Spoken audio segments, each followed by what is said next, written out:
you hear me? Yes. Mike, did you make it up to school tonight then or no? I did. Did you, were you able to get that book for John? Yes. I got books and signatures and we should be good. Perfect. Is Brad still there, Josh? Bradley?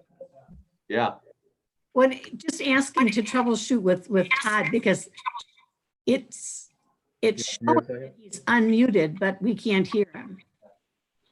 Todd is not muted, but he can't hear him. Kenny, Can you hear me now? Yes. No, he can't. Should be good. Kenny, can you hear everybody? Can you hear me now? Yes. Yes, I can hear everybody. Yes, I can hear everybody. Andy, can you hear everyone? Burry? Brent, can you hear everybody? I think we're good.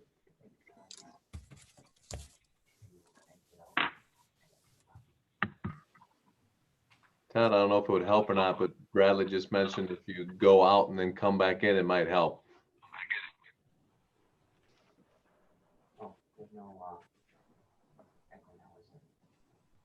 No, he isn't.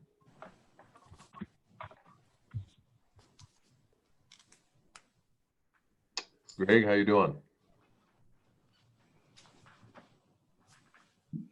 Maybe he can't hear. Greg, can you hear everyone or no? He can't hear us either.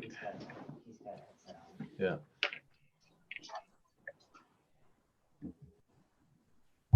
I'm not getting anything from Greg yet, but oh, now he's connecting. Greg, how you doing?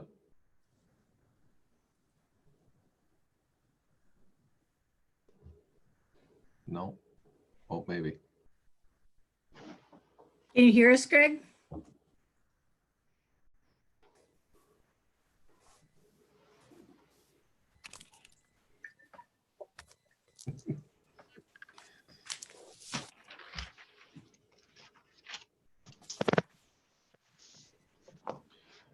Greg, how you doing? Can you hear us?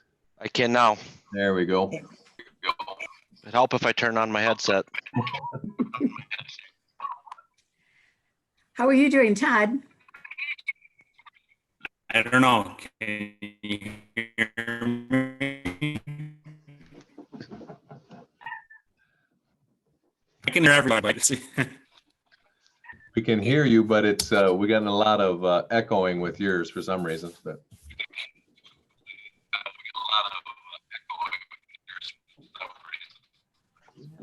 I might go back to use my phone and.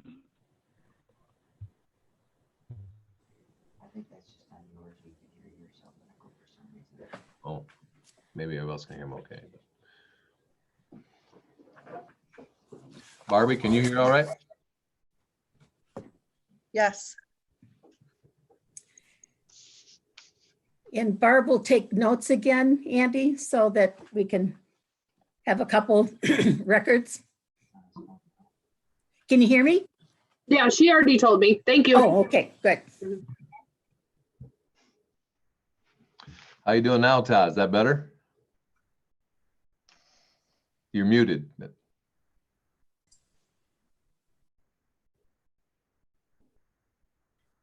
Now? Yes? Okay. There you go. You're good now, I think. All right.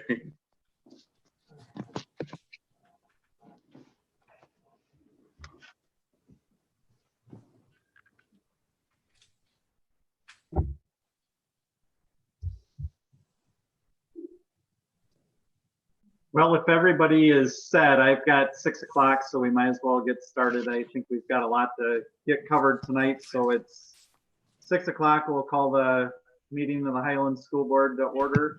First item is a roll call by the clerk.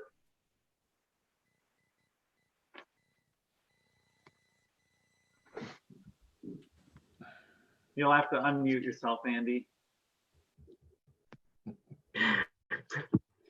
Benish here. Biba, Here. Jury, Here. Trushmeyer, Here. Esser, Here, Mitchick, Here. Schimick. Here. All right, and just a quick reminder tonight that if you guys are making motions to try, or even speaking, try to say your name so it gets kind of recorded on who's talking. If you've got questions or have things to say, it's kind of old school, but if you raise your hand, whoever's talking can see that you have something to say if you can't butt in. So, but otherwise, if you have stuff to add, just butt in as well. And then we'll do a lot of the votes by roll call again. Nancy, is that what you're still hearing that we should be doing? Yes. So the first item is posting of the meeting given to the public pursuant to Wisconsin statute 1984. so moved. Second. So we have a motion by Esser and a second by Drury. Is there any discussion? Seeing none, all those in favor, please say aye. Aye. Well, Aye. we'll do this, just, we'll wait until we get down to the important stuff to do the roll call. Anybody opposed? If not, motion passes. Next item is approval of the minutes for the April 8th regular meeting.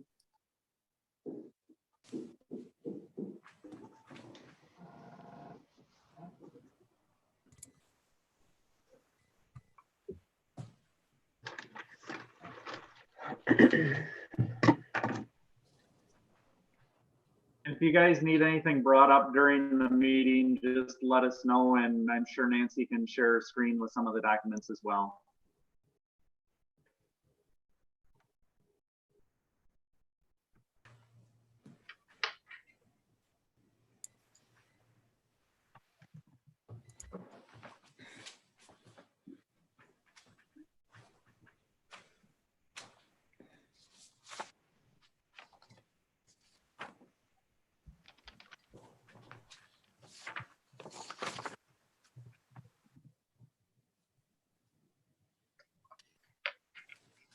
This is Ken. I'll make a motion to approve.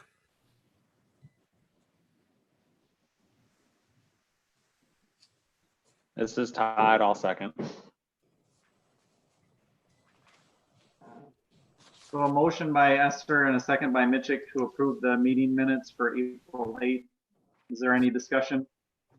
Seeing none, all those in favor, please say aye. Aye. Aye. Opposed? Motion passes. Next item is approval of the current expenses and vouchers payable. Did you guys get a chance to look at those, or do you want Nancy to bring those up quick? Looks like she's working on it already for us. There you go. You see that? It's not open yet, Nancy. It's working great for me. I can see where you're clicking on the vouchers, but they haven't opened up. Okay. Oh, we're getting something now. Okay. I just need to be patient. Learned that from last time. It's still a blank screen, but maybe it's coming yet.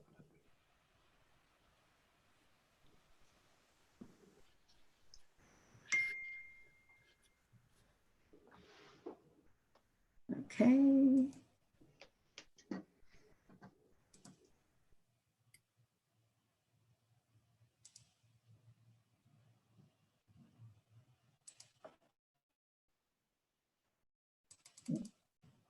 Two screens, or you just have one? Miss Henderson, do you have two screens or one? No, just the one. It says, please remove this window away from the shared application. What does that mean, Brad? Just click stop sharing and then try to share it again. All right.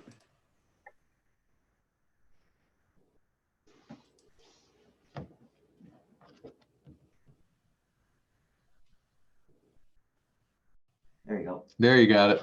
All righty. There are a fair number. It's getting close to the end of the year, so a fair number I'd like to just point out here. A lot of them, of course, payroll related, but we do have here under United Rentals, the scissor lift. That was the payment that you guys had approved last month. Going down toward the bottom of the second page. You see there the Aptigee, that's one of the annual licenses that we're taking care of ahead of time.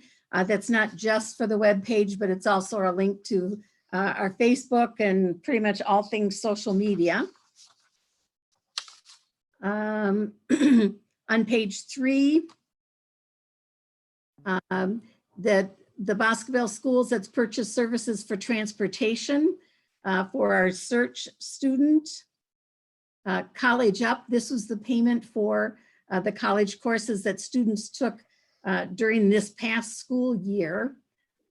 And we'll see more of that. The applications for next fall are in the later in the fourth quarter building is CISA 3. That sort of wraps up most of the cost for them this year. IXL software, we get the bulk of our IXL software subscription through CISA 3 as a part of our library membership. But we were using, but that's for math and English language arts. We also found that we used social studies and science a lot in this interim for the middle school and the elementary teachers. So we added that to that subscription for next year, so the teachers will have that, in part in anticipation of needing to be having some online resources again available for kids in social studies and science at middle school and high school. The tuition is for a New Frontiers in Prairie du Chien for a student that's attending there. Gizmo is, again, it's an annual software license that covers the middle school and the high school for an annual fee. The Frontline Technologies is an annual license fee for software. This is our substitute scheduling software, our tracking of teacher and support staff absences. And it's also linked into the educator effectiveness software that tracks the evaluations that are done for teachers every year. There's a lawnmower that you had approved in okay. There's the playground fiber wood chips, again, that had been okayed earlier. Some PE and Viet equipment. This resurfacing of the gym floors, that's all finished and is being paid for. We also upgraded our textbooks in the English language arts for 9th and 10th grade. Again, looking at some larger numbers in that section, but that also comes not just with the regular textbook, but also an e-version. So the kids can get everything in their textbook online as well, plus a complement of online resources that will make, again, some virtual activities a little easier to do as well. In the same way with this McGraw-Hill, that's science, a science upgrade for textbooks there. The weight room, the lights in the weight room we changed out.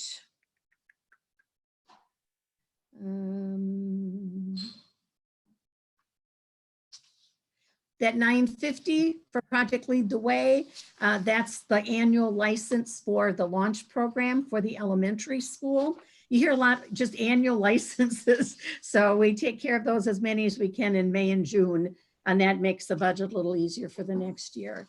On the last page, just notice there some maintenance supplies. Mike's been busy through Santa Care, chilling and whatnot, trying to stock up, so we're sure we've got the appropriate sanitation stuff on hand as we go into getting ready for where we're headed. Software, again, the Social Express, that's a social emotional learning piece of software that is available. It's primarily used in elementary, middle school, but it's out of the guidance department. The internet service, part of the US Cellular. This is for a lot of the hotspots we got because we had, I think it was up to 15 of our families. Was it 15 or was it 20, Josh? Uh, How many hotspots? I think we had 15.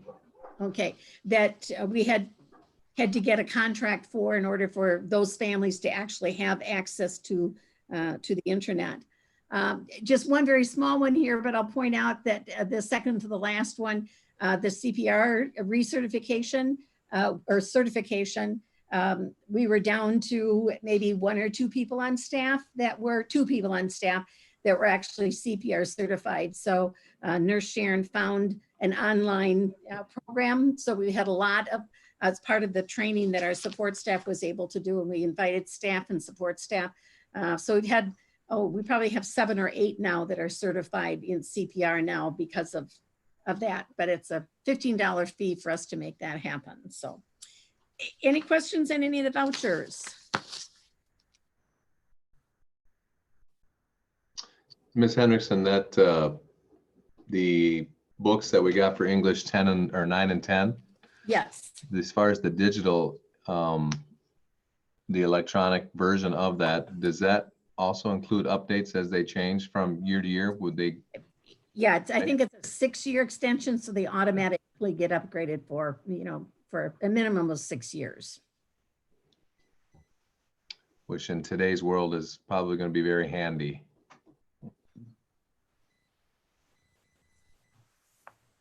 Then Nancy, this is Kenny. I've seen on the vouchers that we paid for tires we put on the mower. It was a change in, and I'll let Josh, because I'm, you know how techy I am, but I understand it was that they needed wider mowers for the hills. Josh, is that true? We just No, needed- it wasn't so much the wider more. It was just when we have the hills behind the outfield fences, we went with well, actually, Brent could probably answer better, but just a beefier, more knob tire to make sure we had good traction and not sliding. Okay. Yeah, that was my recommendation. I got the same mower, and Don just gave us a trade-in on the tires it came with, and it was basically just upgrading the rear tires. So it had better traction on the hill. All right.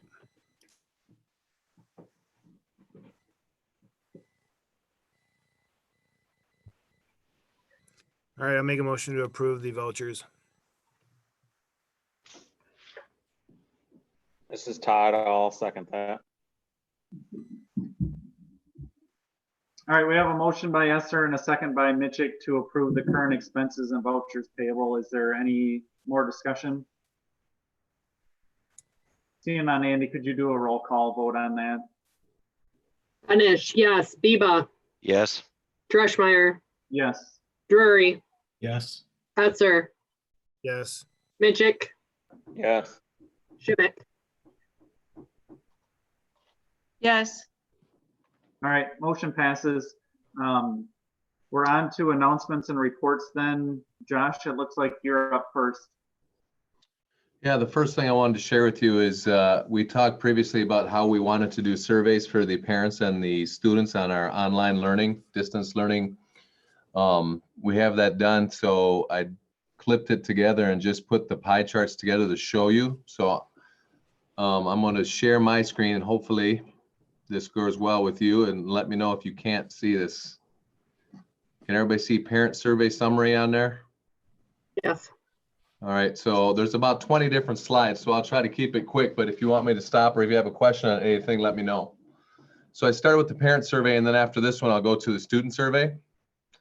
And we had 107 responses. We had about 57% were a elementary parent, middle school parent 50 or 47, and then 45 a high school parent. So obviously we have some many parents that have kids in each section or more than one, right? So how your kids doing emotionally?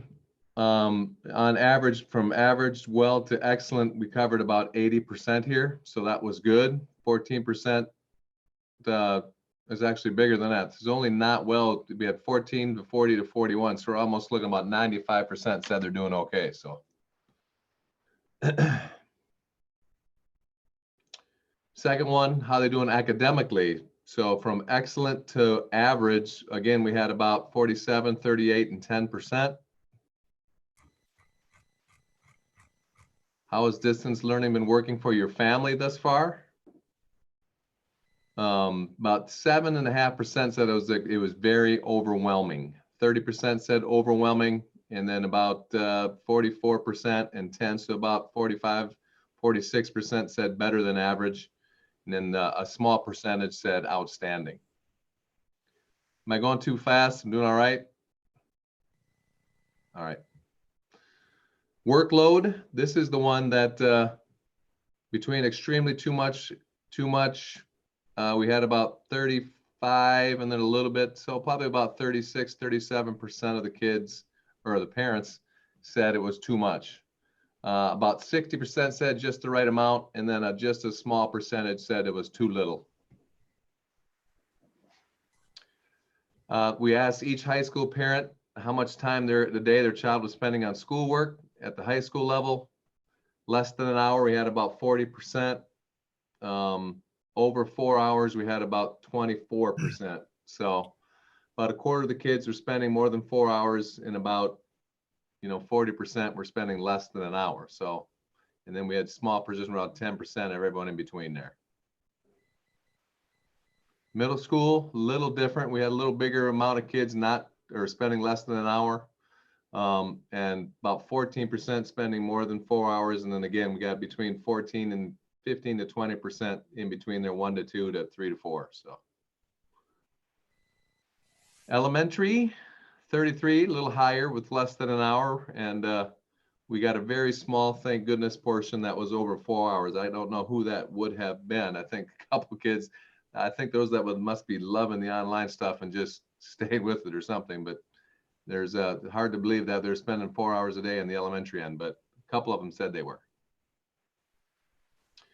Internet, obviously, when we started the online, that was probably our biggest concern as far as how is the internet going to work for everyone. Bradley did a great job of getting stuff out to kids, and as you mentioned before, the vouchers and the hotspots that we got. I'm not saying it was great for everyone, but it became a lot better, and the kids that struggled a bit, they were at least able to manage. You can see all the different areas there of the ranges, but 38% that live in the village said it's been average. Smaller portions obviously above average, and then obviously you get that 0 was very little percent. As far as I live in the township, I have 0. There's only like 1 or 2 kids that we found out that it wasn't working well. One wasn't in our district, but went to school here. She had a heck of a time. Unfortunately, she's a senior though, and she worked through it. So if there's something that's next fall, hopefully we won't have that issue. But the one that had the biggest issue for us this year is graduating. So hopefully it won't be an issue then for her or for anyone next year. Communication from the district, 90% said it was fine. Teachers, we had 90% said it was fine as far as communicating. And now we're on our student survey. So obviously the same questions for the most part, but a little different range of answers. This is the proportion of kids that filled out the survey, about 20% elementary, 46 high school, and 32% middle school students. Emotionally, again, between average to excellent, everything, about 16% said they were not doing as well as they'd like emotionally. So 85 to 86% said they were. Academically, we had about 10% said they're not doing well. Everyone else were either average or above. The work, how is the distance learning working for you thus far? 21% said it was overwhelming. 40%, I'm sorry, 21 very overwhelming, and 39% overwhelming. So this is one, about 60% said it was too much. And 40% said average or better than average or outstanding. So this is one that we addressed a couple times, went over it with the staff. The most students we found that was overwhelming was at our high school. Our middle school was a little better, and elementary was mostly all right. There's a couple students, but for the most part, the elementary was good. So I think we found out looking at this chart and then talking to staff, when the kids were doing stuff at home, they were getting, if they got stressed and felt overwhelmed, I think the reason they thought they were getting so much, and they did get enough work, but we didn't take into account the amount of work that kids got done in school. So if you look at that, even though we are assigning around less than 50%, most of the time it was a third to half of what we would if they were in school. At home, they thought it was more because all the time that they take out that they weren't in school. So that's, I believe, what we concluded was probably the biggest reason they thought they were getting more work than they were if they were in school, even though teachers were assigning less than half they would have been. So if you guys have any questions, just let me know. But too much work assigned, extremely too much or too much, that we kind of addressed this already. That was about 65% there. So about 2/3 to 1/3. Obviously it's less than what the parents thought the kids were getting, but the kids obviously in their mind, it was a little more. High school students, hours worked. 40% said they were working more than 4 hours. 3 to 4 hours is what our recommendation was to them, was about 20. So again, about 60% was 3 hours or less, and then about 40% was 4 hours or more.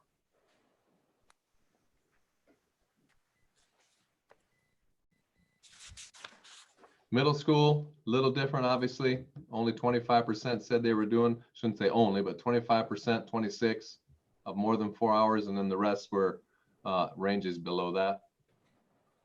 And then our elementary, again, we had a very small portion of the kids that said they were doing over 4. So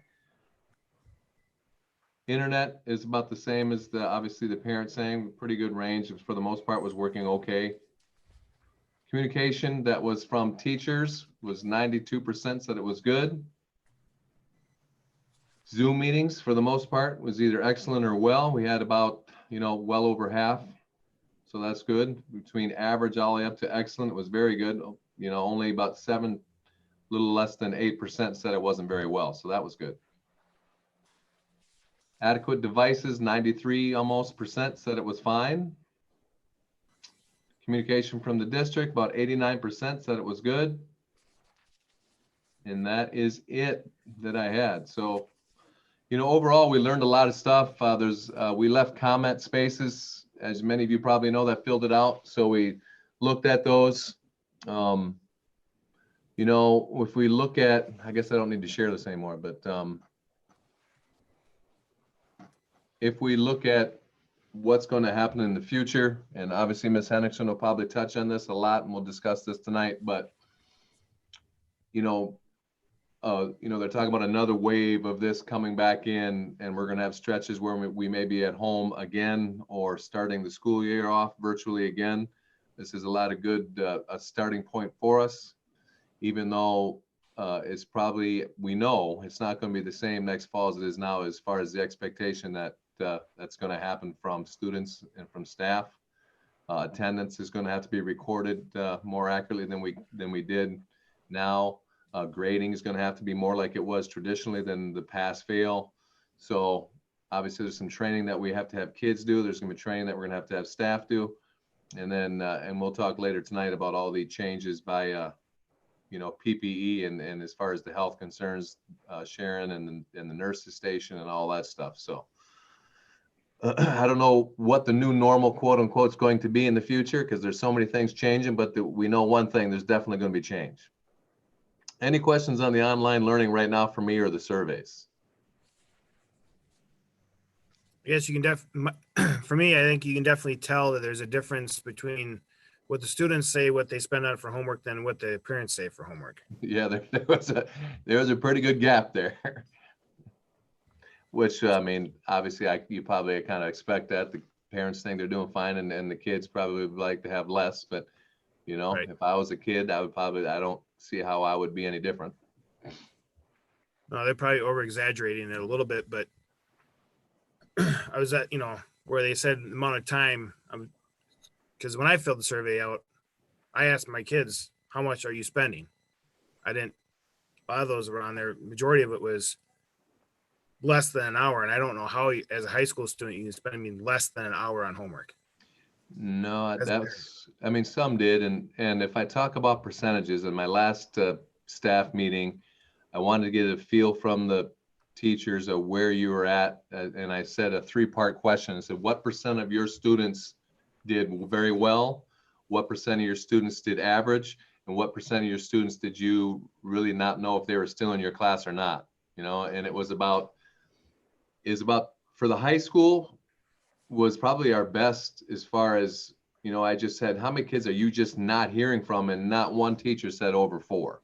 And that's their entire, you know, 9th through 12th grade. So I was pretty pleased that way, even though those 4 students I'm very concerned about, obviously, and it's probably the same for many of the teachers. But, you know, well over, they thought 75%, you know, did at least average or better, 50% great, another 25% did average to okay.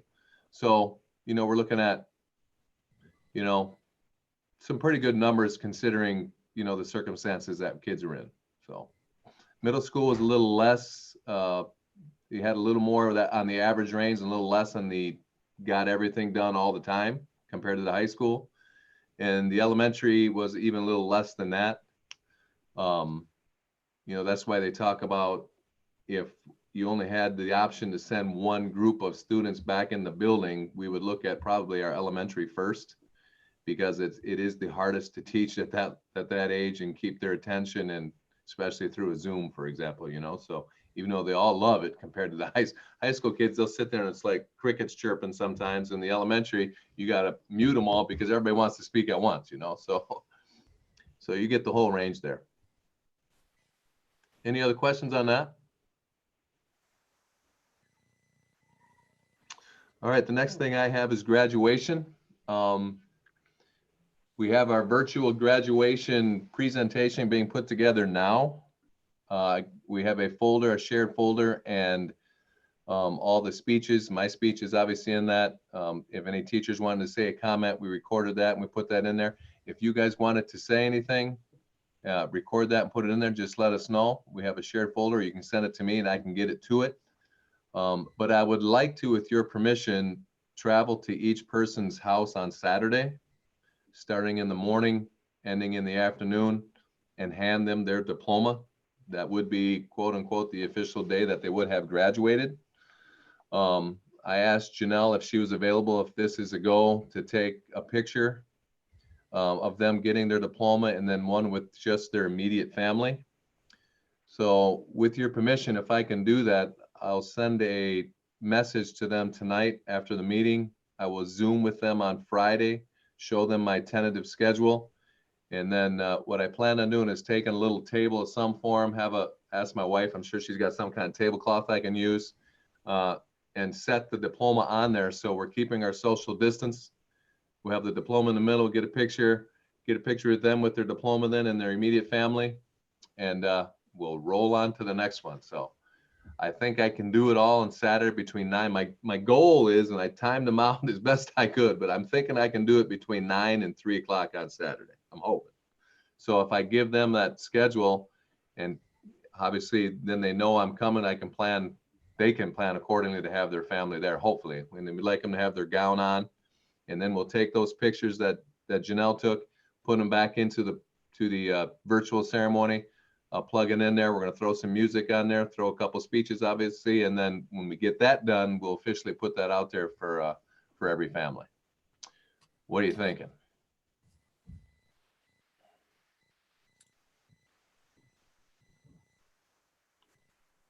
I think that Josh. sounds good, Josh. All right. Has that kind of been the consensus of the families then? Well, actually, the consensus of the families when we met the previous time is no one wanted to do anything virtually. And honestly, I didn't either. We thought, you know, let's wait. And then when we can finally do something, we'll do it. However, and I'm sure Nancy will add to this later, but the way we're getting now, it's just getting pushed back and getting pushed back. And I really don't want to do nothing until then and find out we can only have 10 people or even 50 people, and they're already off to college. So we're still going to plan hopefully to do something more formal later if we can. I have 2 dates saved with the high school seniors and their parents that I asked them to kind of keep open if they could. And if it's a go, we'll do something. But if it's not, at least they'll have this, they'll have their diploma. We'll get them their yearbooks. All their scholarships will be with their diploma when I take that out to them that we have ready. I think we have about 99% of them. There's only a couple more we're waiting on. And we'll get that all into the virtual thing. So whether we have a ceremony later or not, at least they'll have this and they'll have a record of it and they'll have it with them, you know, forever if they want it. Because the guidelines that came out from the state really don't allow anything at this point other than virtual. They had one option where you could have the families drive up, but that's a little harder. Then they recommended you have police to control who else might show up. So, but they do allow, you know, deliveries. So we're cataloging this as delivery, and they do allow a virtual graduation. So we're getting the pictures in order to have the virtual graduation, but we're not looking at having the likelihood of having more than even 50 people at a gathering until into the fall. And you can't do much of a graduation ceremony with 50 folks. So this seemed to be a way to at least bring a little bit of closure. And then if they want to do a Thanksgiving graduation, you could always do something later, I suppose. But this at least is an acknowledgement of the day. Sounds good, Nancy. Great. Then I'll plan on that if you guys are a go with that, and we'll get that done on Saturday. Hopefully it's supposed to rain. That says Saturday night. So if I can get it done before 3, hopefully it'll beat the rain. But just a couple more things for me, Mike. I apologize. I'm taking longer than normal, but the newsletter, I don't know if you guys saw that. I thought it was an excellent newsletter this month or this quarter. Got the seniors in there a couple times for their projects and their pictures, what their plans are. The thank you in there for our Miss Henriksen and all her service to our district the last 7, 8, 10, I don't know, for a long time, thank goodness. It was a really nice newsletter. I hope you got a chance to see it. And lastly, I just want to do a public thank you to Joe Winkus, who is working with us again, putting the fence around the dumpsters. Dave Esser's helping with that as far as we're using his equipment. And J&M Building Supply, who has helped us all year, just moving stuff for us. They always bring the forklift up, stuff like that, and they never charge us. So I just want to publicly thank those guys for their help all year for us. That's it for me, Mike, unless you have questions. That sounds good, Josh. Does anybody have any questions for Josh before we move on? Doesn't look like it.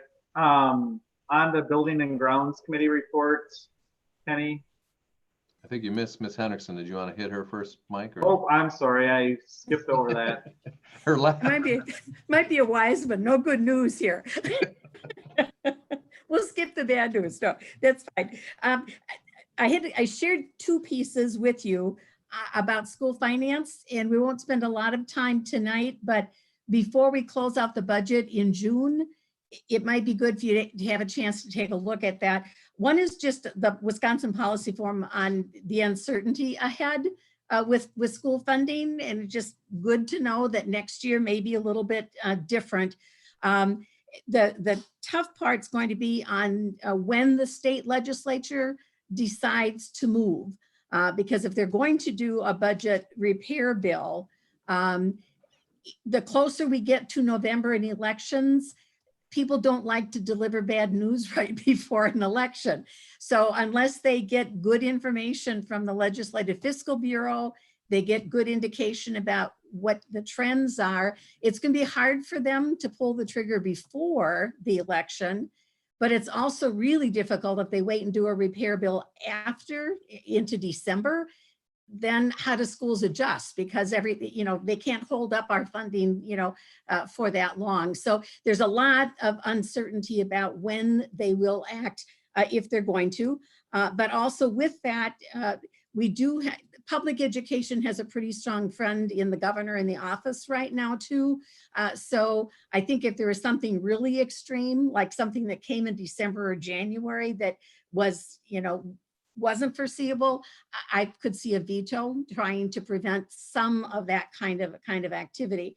But the other unknown too is how the federal battle is going to play out, because if the House, I think, is presenting a bill tomorrow that's focusing on relief for the states. So if the federal government would come in and do some of the backfill for the states in terms of some of their revenue shortfalls, then that might make, at least for next year, things a little bit better too. So it is just, nobody knows and everybody's trying to predict and we just don't know. So that's something that we'll have to kind of wait on and see. But I wanted to share that with you. I also shared a piece on the school district fund balance. Because again, the leadership on the public education side, on my organization, is cautioning everybody to take care around the fund balance issues, because there is some discussion if districts have a ton of money that they seem like they're sort of socking away out of this year into fund balance. Fund balances have grown some across the state, that may be a rationale for why schools don't need to worry about. If they get cuts next year, that's okay because they've got this big fund balance. So I think it's good, again, for you just to remind yourself of what the fund balance is. Our policy, Highlands policy, says that you want to have a 15 to 20% fund balance and not less than 10%, and you're directed to take action to fix that if it would fall below 10%. And as of our annual report last year, the fall of 19, you were at 19%. So you're a little bit, on high, but you're well within what your policy would be calling for. So I think we do have good reason for having that fund balance. We don't have to do any cash flow borrowing, which is the biggest item, but there are a couple times during the year when actual physical cash on hand is few $100s before we get that next state aid payment. So we can't lose a lot of fund balance before we'd run into having to do some short-term borrowing too. So that's the primary reason that we use fund balance. But we'll talk about that a little bit when we get into some of the other decisions that are facing us in June. Again, if you can just make sure you have a good understanding of what fund balance is and what our purpose is, I think that could be helpful. So. And we'll keep sharing those kinds of items, and I'm sure you're seeing and reading a lot about those fiscal issues. But right now, we're just sort of standing pat and waiting to see what we hear next. I also shared under my report, we received just yesterday or this morning, I can't keep track of time either, Katrina, a letter from Jim Esser. That's his official retirement letter. And if you have a chance to look at that, he says it's with a heavy heart that he submits his letter of resignation. So the last 35 years at Highland Community School have been wonderful. However, after 35 years working for the school district, it's time for me to retire. Due to COVID-19 virus and the uncertainty of the outcomes, I've decided to spend more time with my family, including my 11 grandchildren. And his last day will be June 30th of 2022. So 2020, I'm sorry. So that's not necessarily a huge surprise. We've sort of been anticipating that. But at this point, we've had one of our other support staff fill in and help out when the custodians need some little additional work. But our recommendation right now is that we not move quickly to fill that, because over the summer and even in the fall, we can utilize some of our other support staff to fill in.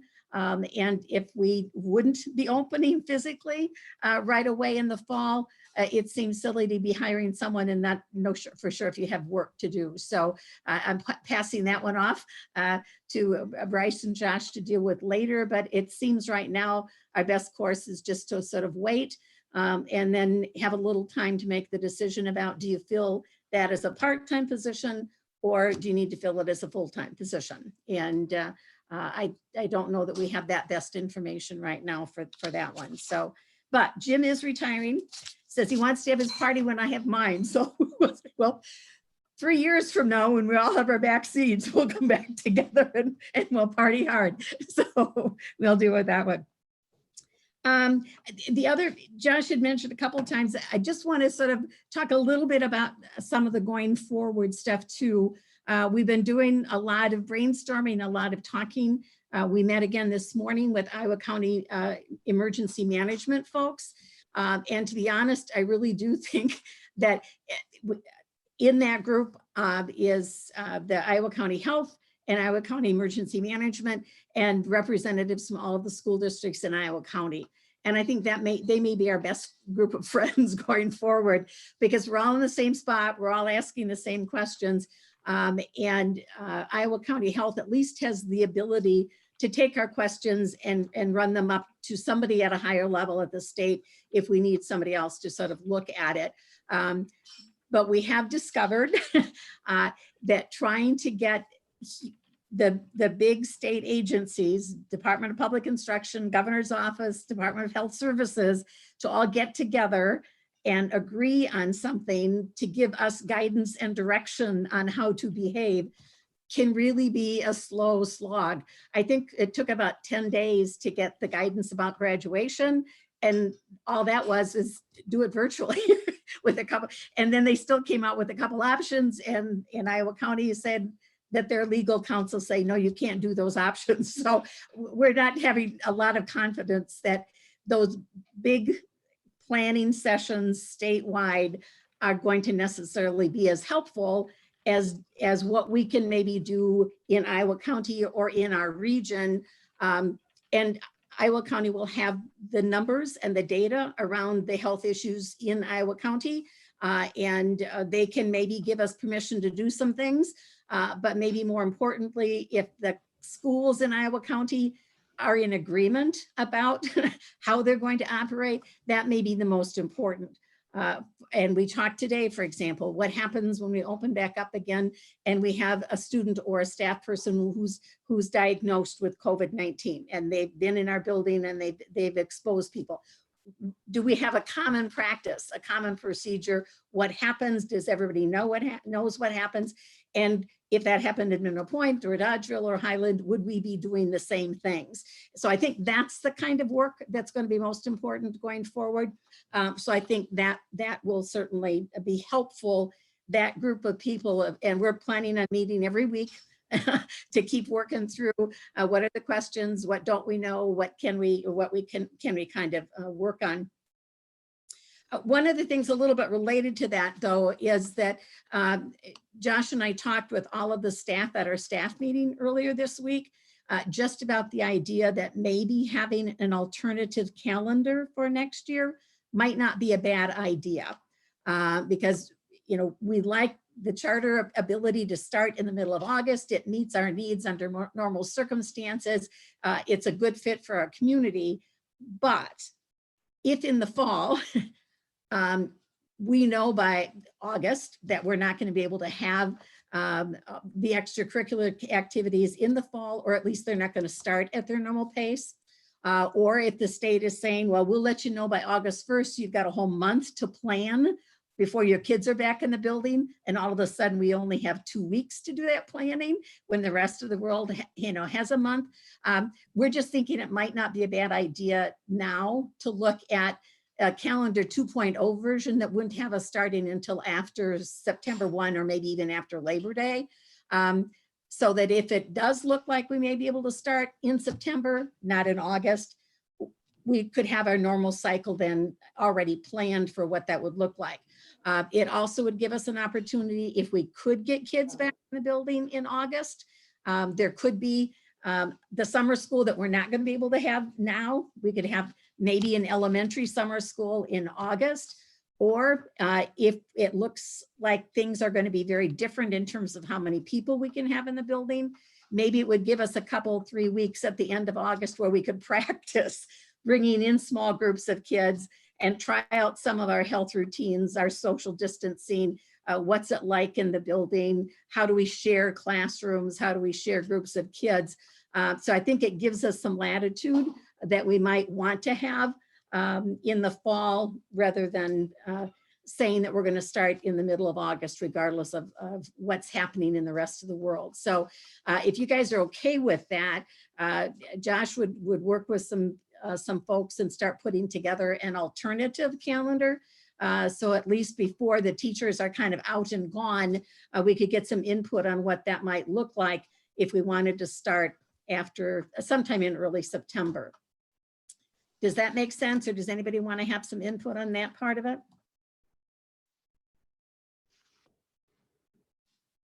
I think that makes sense, Nancy, and it's always one of those hard things where you may not want to be the first one back at it before everybody else. If you can do it when everybody else does, it may make things easier. Yeah, and especially if the fall sports are going to be, out of whack, that's one of the big reasons. We're all back here anyway under normal circumstances. But if we're not able to have kids around in August for other reasons, it might be a better idea for us just to wait too. So we'll see what happens. But I just think it's easier to plan that now than it would be to try to pull that off if we wait until August 1st and say, boy, this would have been nice if we could have waited. So we'll just play with that and see what the options might look like. But it will be, like I say, it will be different because I think there will be a fairly significant push to have us open in some capacity. I know there's a real interest to have the younger of our kids back in school because of the childcare and people being able to go back to work and all of the rest of it. But that poses real problems if we can't have, if we have to do the social distancing, if we can't have larger numbers. You're talking multiple, you can't have kids on the same bus, the cafeteria and the commons. You'd have to have a myriad of lunches or eat in the classroom. So there's just going to be a lot of scheduling and planning that would be going on, probably alternate days maybe for some kids, especially in the middle school where they might come to school, half of them for alternating days. High school may end up doing a lot more online and maybe coming in, periodically for, some time with teachers. We just don't really know. So other than if we can't get more than 50 people in any one spot, it's going to be pretty hard to run any kind of normal school, at least at the beginning. So we'll just keep looking at options. And everybody knows we're going to have to plan for option A, B, C, and so forth, knowing that only one's going to fly, at least for a short term. But we'll just keep trying to think about what all those options might be. Be nice just to have a little flow chart that says, if that happens, we'll do this. But there are too many what ifs in that mix. But we'll play with it, and that'll be one of the things that as we get into June and we do wrap up, that Bryce and Josh and I will spend some time, sort of taking a look at, what those pieces will be. But it will be an interesting fall again. And hopefully it's only going to get better, but we have some bullets to dodge here in the meantime, I think. So that's my report, unless anybody has questions for me.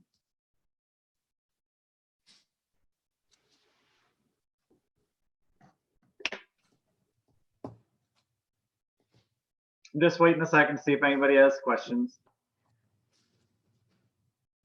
If not, then Kenny, we can move on to you with the Building and Grounds Committee report. As if you looked at the agenda, there's a number of items that we're going to be bringing to full board. One of them is going to be tuck pointing, bleachers, basketball backstops and upgrades, a dedicated power line for the server, LED lighting proposals for upgrades that we still need to do within the school, the ADA Parkway out by the ball diamonds for paving that. Also a quote from Farner Asphalt for doing seal coating and that and such on the south parking lot. Obviously that Josh touched on it already, but some of the putting the fence around the dumpster enclosure or dumpster pad out there by the dumpsters, that's being done. Caulking, a whole slew of things were talked about. So that's the good majority of the stuff, but there's, probably a few other things that will pop up here as we move through the meeting. So. It sounds good. So everything on the agenda later on, we went through it, I think twice on the Building and Grounds Committee so far. Yep. All right, if anybody has any questions, let us know. Otherwise, we'll move on to the Finance Committee report, which met on April 29th, Todd. Yep, and I'm the same. A lot of what we discussed will be talked about later. We have some year-end expenditures that we talked about and some contract considerations for the essential employees that we'll be talking about later. So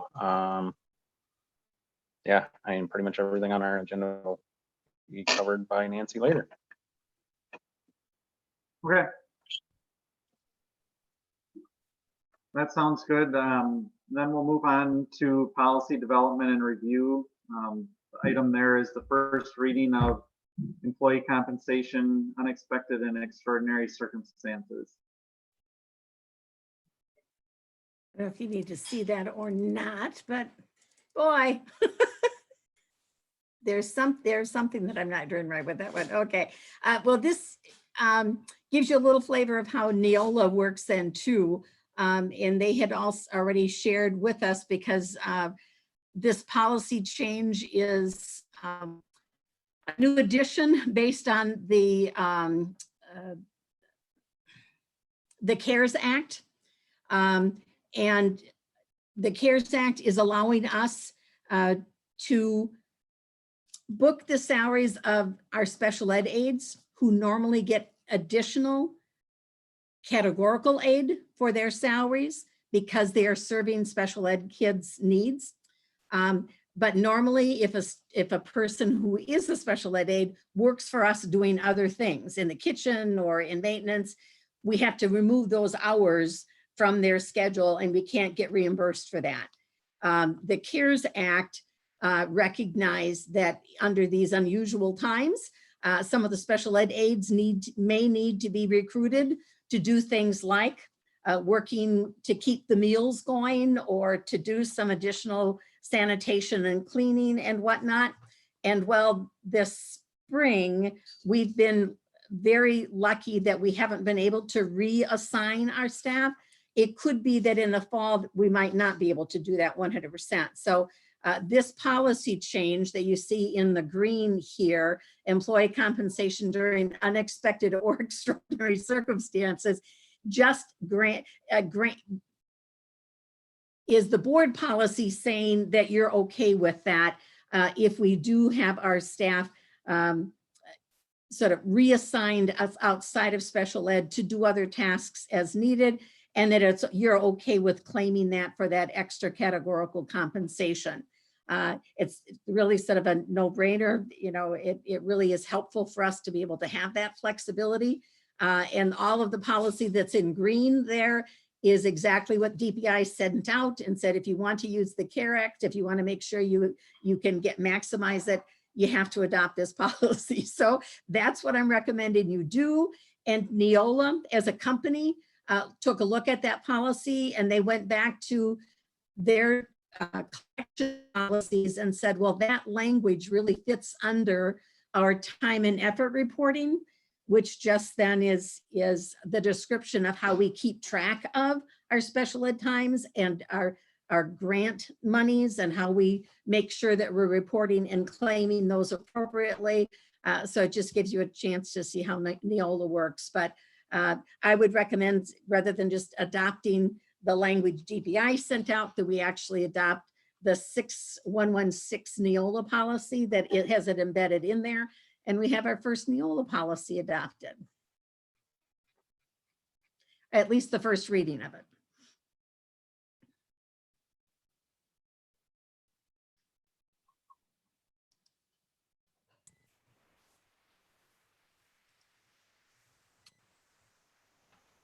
I'll make a motion to approve the first reading. This is Ken.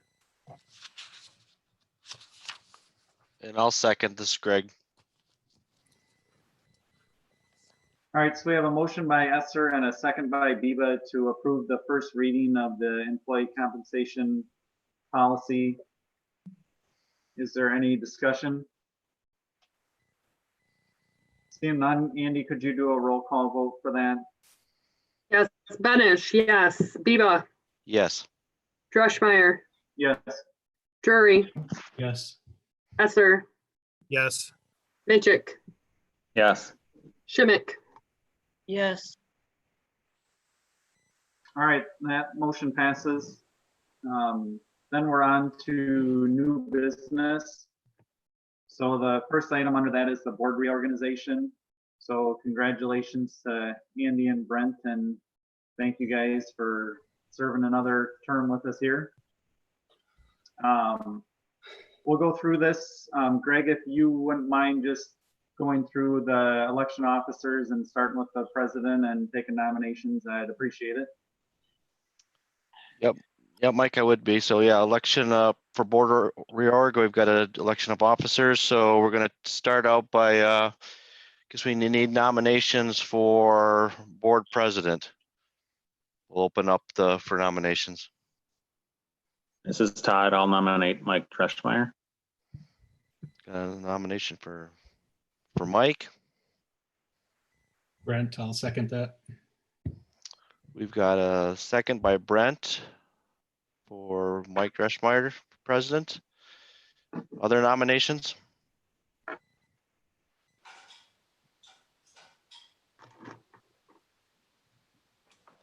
Other nominations?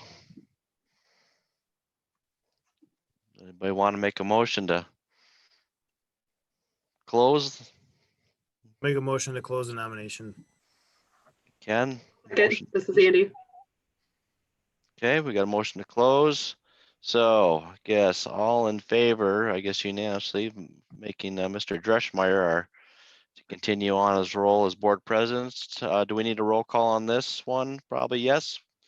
You can vote on the whole slate at one time if you would like. Okay, Want to nominate the others and then vote on All the right. slate, that's That's- also okay. I like that idea, Nancy. That's a good one. Okay, so let's move on to vice president. Open it up for nominations for vice president.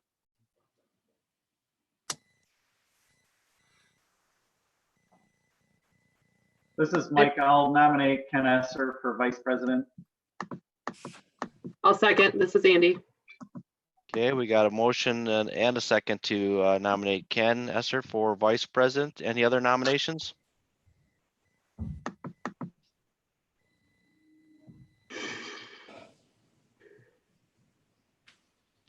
Anything else? I'll make a motion to close the nomination. I'll second that. Okay. We'll open up nominations for clerk.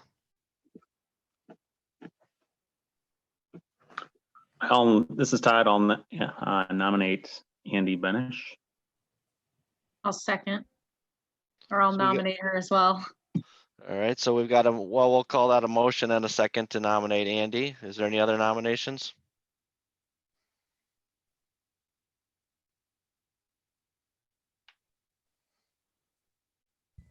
Anybody want to close them? Make a motion to close. I'll second. Motion a second to close. One more here, nominations for treasurer. I'll make a motion to nominate Todd Mitchell as treasurer. This is Ken. I will second that. Motion and a second to nominate Mr.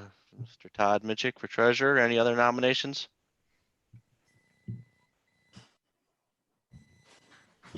I'll make a motion to close nominations. I'll second.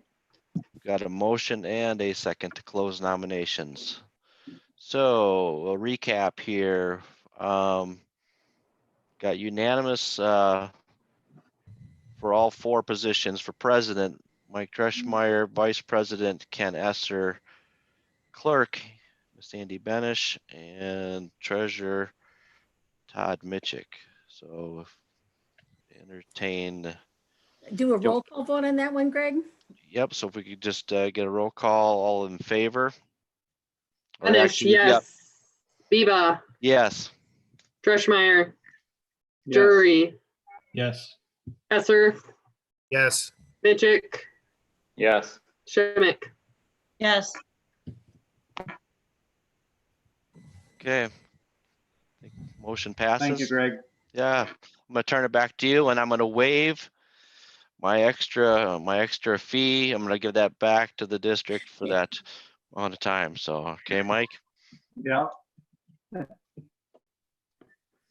The next item then is to set committee assignments, and the best way of doing this is just if anybody has any changes they would like to see. Otherwise, I would just propose to roll these over to next year, what we were doing in the past. So I guess if there's anybody that has issues with what you had or wants something different, now would be a good time to let us know.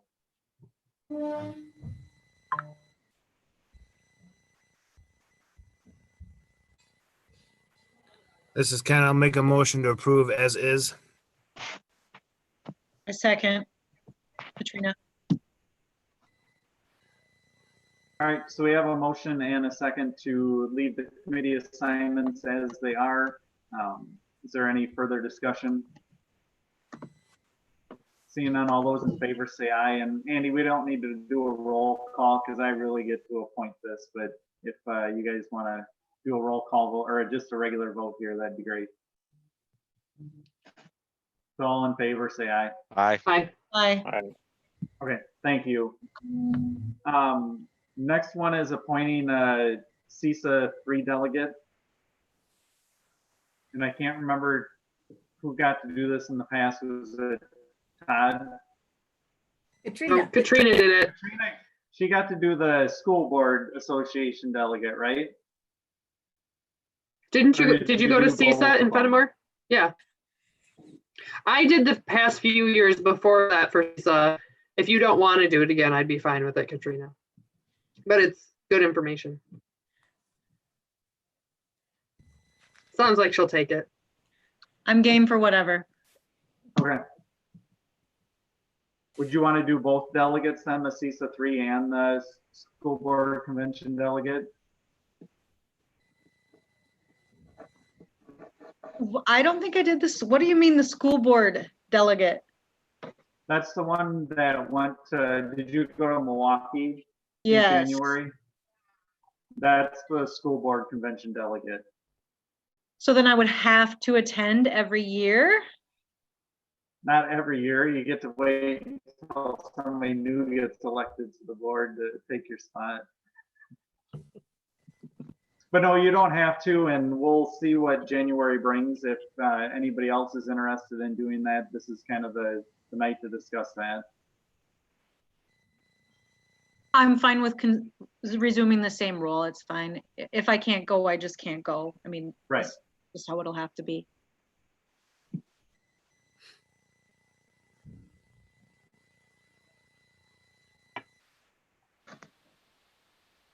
I'm not hearing any more You need- volunteers, Katrina. I You see need a that. motion?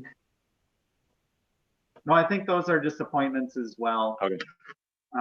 The delegate, maybe we need to select that and make a motion. So if somebody would want to do that for the delegate, I think we should probably do that. I'll make a motion. This is Todd to select Katrina as the delegate for the school board. This is Greg. I'll second. We have a motion and a second for Katrina to be our school board delegate for the association meeting. Is there any discussion? Seeing none, all those in favor, please say aye. Aye. Aye. Opposed? Motion passes. Thanks, Katrina, for doing those. All right, reorg is taken care of and looks a lot like last year, so that makes it easy. College Up applications, Nancy, do you want to go over those for us? Yes, we had 6 of 8 courses that have been requested for the fall. Students had to meet filing deadline actually was in March to be able to get on the approval list. And we pay around $450 in that range as a part of the College Up agreement that the state has with the technical colleges. This used to be the, I've forgotten what the old name was, how quickly we adjust to the new names, but kids have always had the opportunity to enroll in some of those courses, but it really is a service to the kids that are planning on going to either vocational school, Southwest Tech, or others, because these credits and transfer, even kids that are planning on going to a 4-year college. A lot of these courses now transfer into the university system. So it helps the kids get ready for that. It's also service to the parents because if kids can get some of these credits out of the way, you're not paying college tuition when they get there. And it also helps us as we get this larger group of high school classes rolling through to make sure we have enough electives for our kids. So this just is another collection of opportunities that kids have.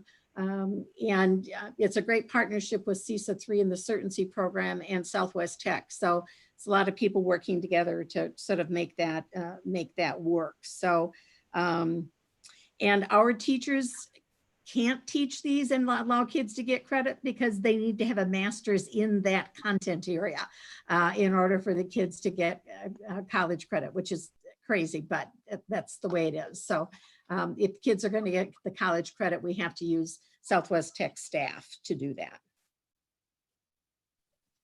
This is Todd. I'll make the motion to approve the College Up applications. This Katrina, is Ken.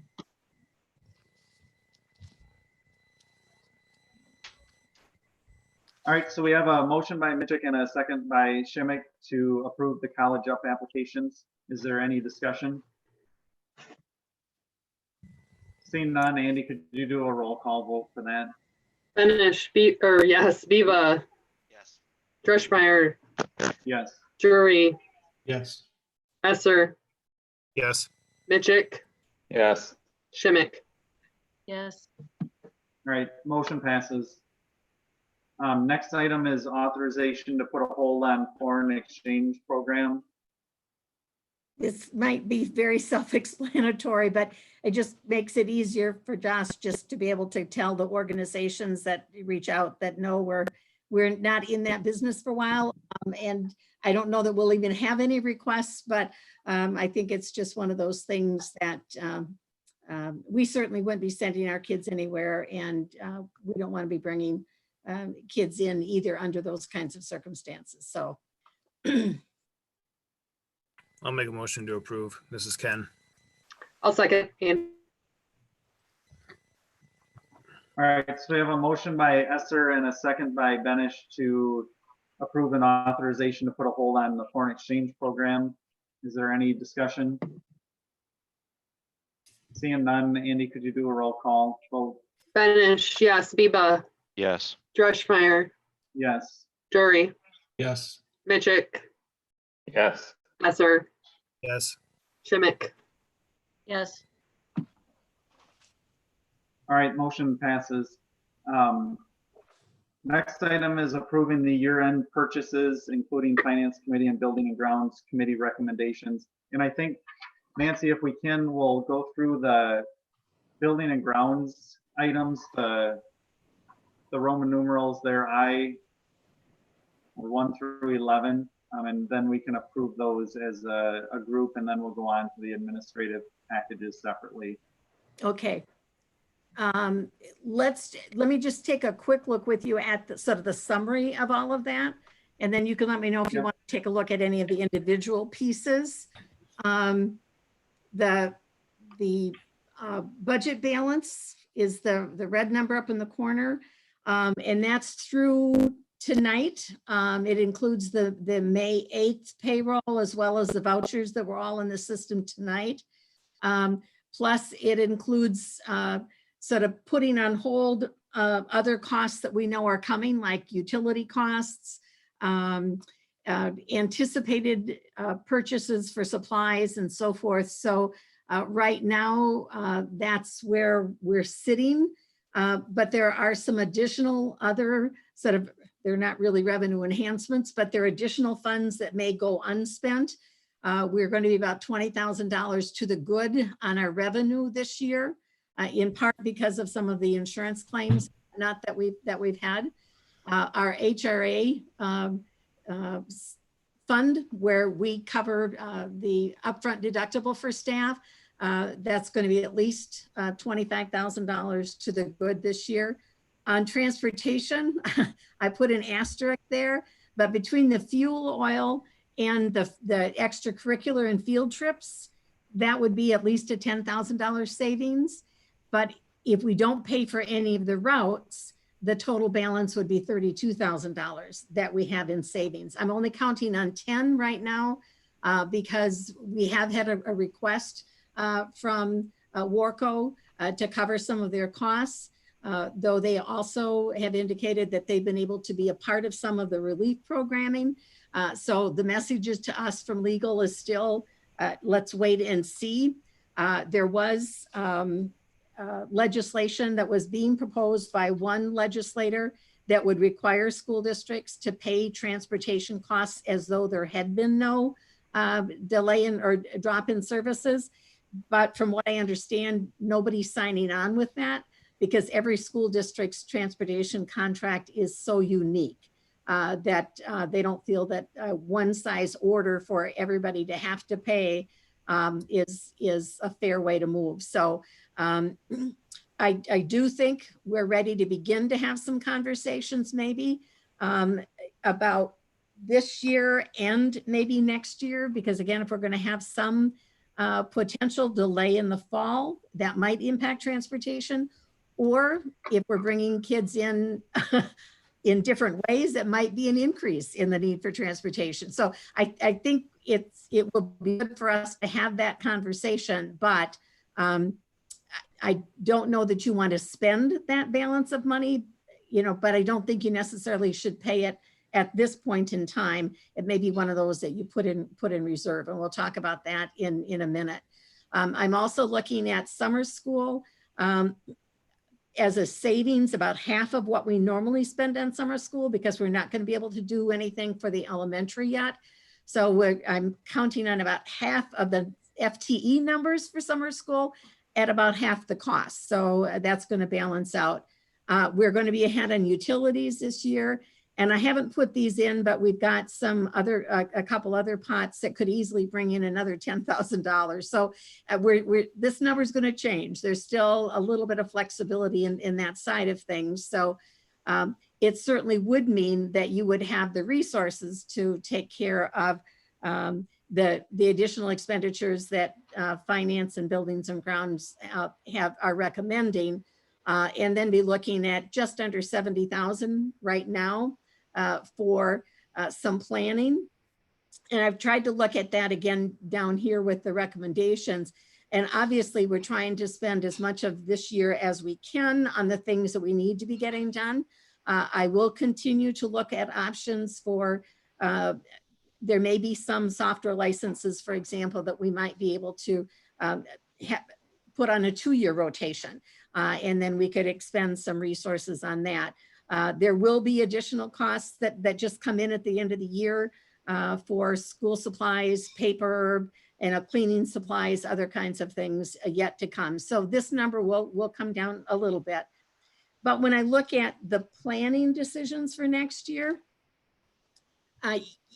it's no secret that I'm not a real fan of putting money into fund balance, that I believe in expending the budget so that you maximize the state aid for the next year. However, this is an unusual set of circumstances. So I do have that second option that if there are some expenditures you're not quite sure if you can spend them this year or if they should carry over for next year, those expenditures might be good to put into fund balance and then plan on spending them next year. For example, under summer school, I booked the tuition cost for the Southwest technical classes. I've asked that we get invoiced for those. I'm not absolutely sure that they'll do that. They might not invoice us until the courses are done in July. And if that's the case, then that money should probably be put into the fund balance, and then you just pay that next year. And the same would be true for the transportation. If you don't know that you're definitely not going to be paying anything more for the transportation contract.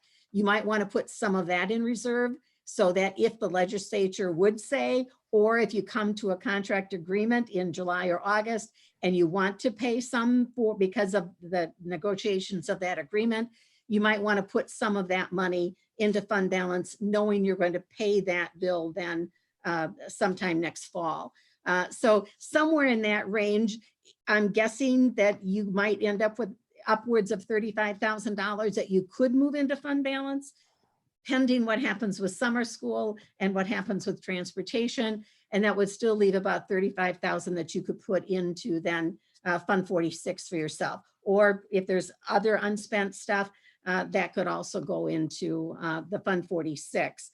So it's going to be a little bit of a guessing game, but we've got about a month and a half yet to learn more. We'll know, for example, for sure about the cost for summer school. We'll know what we can pay out of this year and what we can't. I will work with Eileen on the contract questions. So we hopefully can bring something to maybe the transportation committee and have them look at that and be ready for a decision. So if we want to spend the money, it's got to be spent by June 30th. But if you decide you don't want to spend some, you want to carry that money over into fund balance, you would have July as well if circumstances changed. For example, if you put money into the fund balance because you want to pay for the elementary summer school in August, and by the end of July, you know there's no way in the world that we're going to be able to have a summer school in August. We just won't be able to bring the kids in. We're not going to even be open, so we're not going to do that. You could take that money in July and then put that into Fund 46 because you have until July 30th to make a payment into Fund 46. So you have another month of wiggle room to make a decision. Or for example, if the transportation stuff gets worked out, but it doesn't get worked out until July, and you know you've got an extra $20,000 that you're not going to have to spend in transportation, you'd have until July 30th then to be able to put that into Fund 46. So I think you've got a couple options there. I know that's really kind of confusing, but I think it's just important for you to know that yes, fund balance is an option, but you want it to be for something fairly specific that you know you're going to actually be spending that money on next year. And my target is to have the fiscal year 21 projections redone for you at the June meeting. I might be singing a different tune come June after Bryce and I take a look at what the projections are that we want to have. And if that changes, we'll let you know if we think putting more money into fund balance would make sense. But for now, I still think we're going to be okay. And we want to sort of protect as much state aid coming in next year as we can. So if I haven't totally confused everybody, the list that you have there, it will be the list of things that we will be that we can talk about, and they have all been viewed except for the eye in the sky. That's a separate discussion, and then we have one more piece of information from the high traffic flooring that we can share, but these others, from the salt to the ADA bleachers, the backstop, the technologies, those would be smart boards, the paving, the lighting, the tuck pointing, dedicated lined ADA walk, and the caulking, all of those, except I don't have the update on the caulking price yet. So Ken, you had requested that. We don't have that yet. So I think you gave us a not to exceed idea from Buildings and Grounds, so we could take a look at that. So I guess I would turn it back to you guys and you let me know which of those or any you would like to see the specifics on. They're all in your shared folder, but you let me know which direction you'd like to move.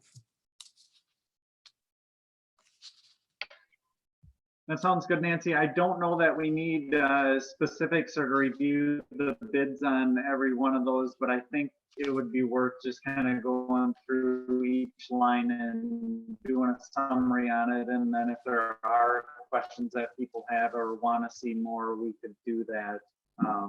the smart technology boards. Do you want to just give a quick summary on that again? Sure.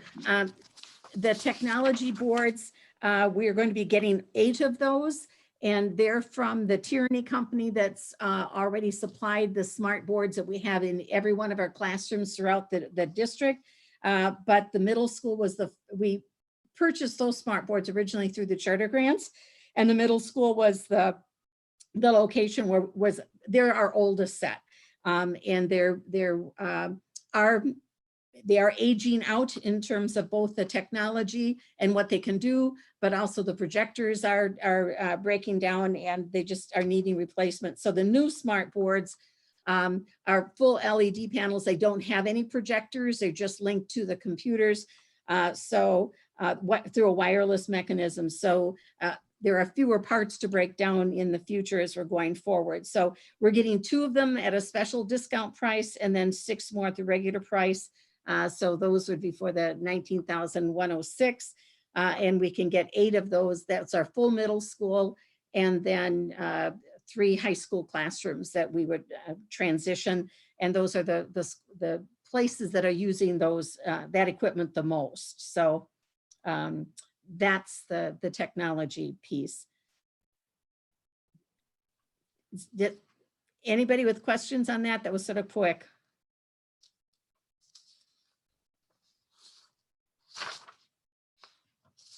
Want me just to kind of go down through the list and remind everybody again? Yeah, the Okay. tuck point proposal is kind of a long-term maintenance item that we had recommended by Tom Granetsky, and that bid is the Laufenberg Masonry. Yes. The bleacher stairwells, And this is to cut in aisleways on the bleachers in the high school gym. There'll be 4 of them. I think it's probably, I haven't received the request, but I think for the board, it may be the #1 request that they get from people that are coming into our gymnasium. Obviously, you can't put bleachers in today that don't have aisles in them. So this would allow for the cutting in of aisles and adding handrails and 4 different locations in the gym. And I think it will certainly make it a lot easier for anyone that, for any reason, that has difficulty navigating those deeper steps and wells. So I think it will lose a little bit of capacity when it comes to hosting tournaments, because you lose some seats when you do that. But we might have on a week-to-week basis, we might have more grandparents that are able to come and see it because they can navigate the stairs a little bit better. All right, Nancy, Mike texted me and said he's out of commission here for a little bit, so I'll take over until he gets back on. Okay. So our next one that we had was, let me find it here. So we had the bleacher report. The backstop safety straps, is that? Yep, yeah, that'd be the next one, backstop safety straps. That's basically just upgrading for safety reasons is all that really is. The next one after that is the dumpster gate material, which we talked about. So we have Joe Winkus and obviously helping with the installation of that around the dumpster enclosure. That's for materials that we know that we have to purchase. Anything outside of that besides that, Nancy? No, that's it. Okay. The next one that we have is Pilling Electric Service, and this is for the direct line for our router, correct? A computer server, yes. Yes, okay. Internet server. Yep, and that also includes the associated wiring for security reasons as well, right? Yes. Okay. And then we have the proposal for purchase of the LED light bulbs from Hing Hardware. That's for the lighting upgrade. Next one is Farner Asphalt for crack filling and seal coating and striping in the south parking lot.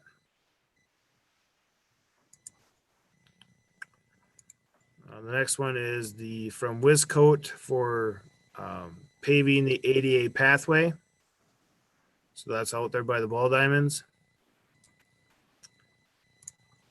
The next one is obviously the quote from Campbell Painting, but that Nancy touched on that. We don't have the final quote on that as far as what we're looking for, the exact caulk on that. And then the last one here is the Huddle cost breakdown. And then Nancy, I don't know if Nancy, did you want to touch on this as far as whether if sports do get going in the fall, if there's going to be some type of assistance given for eye in the sky or whatever they call that for viewing games if they are played? Yes, and Josh, you can help with this one too, but we were able to get some of the questions answered. And this camera then would be in the gymnasium. So for example, for volleyball or basketball, either of the basketball programs or wrestling, or it could work for concerts, that sort of thing as well. What happens is that this particular camera follows the ball. So there's nobody that's having to be holding the camera and trying to take the picture. I'm not familiar with it, but everybody that talks to me about it says it's really a nice shot that you get that way because it's, a program to keep eye on the ball. But that is a $3,000 annual license. It isn't we don't purchase it and we have it. It is a lease that we would have to have that would be an ongoing cost, which is why we were bringing it to the board, because the Huddle itself, the software and the programming and the taping that's going on for all of the athletes and coaches, that's about $5,000 a year across all of the sporting activities. But their activity funds and booster clubs take care of that cost. But this $3,000 for the technology, I'm not sure they can add that to what it is that they're going to be getting. So I think the request was that would become an annual cost for the district.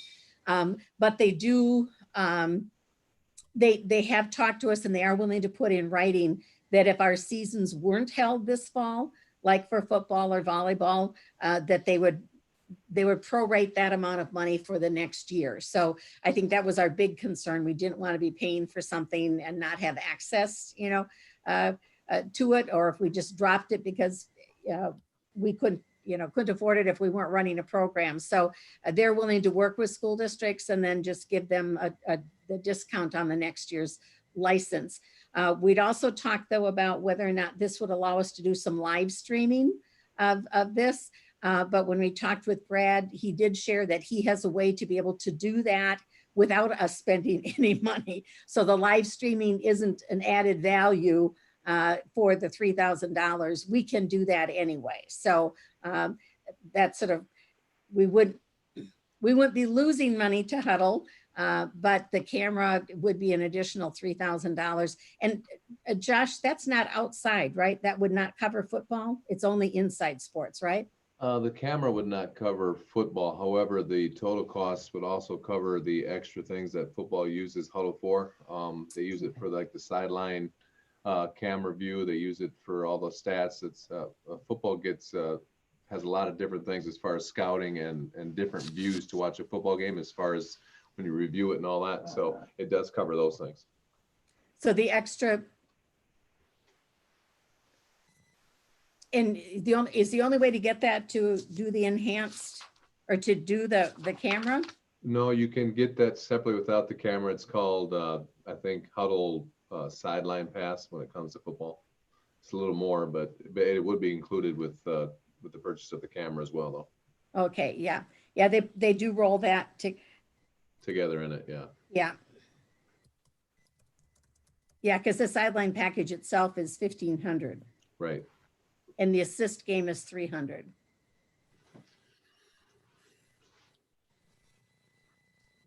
So. Okay, well that's good that we have an option to obviously stream the sporting event or concert or whatever's going on inside the school without having to expend the money to huddle if that's how we choose to do it. So, And I think too that Mike's concern for the football piece was whether or not he just didn't want to lose what they had in terms of the plays and the programming and film aligned to the programming.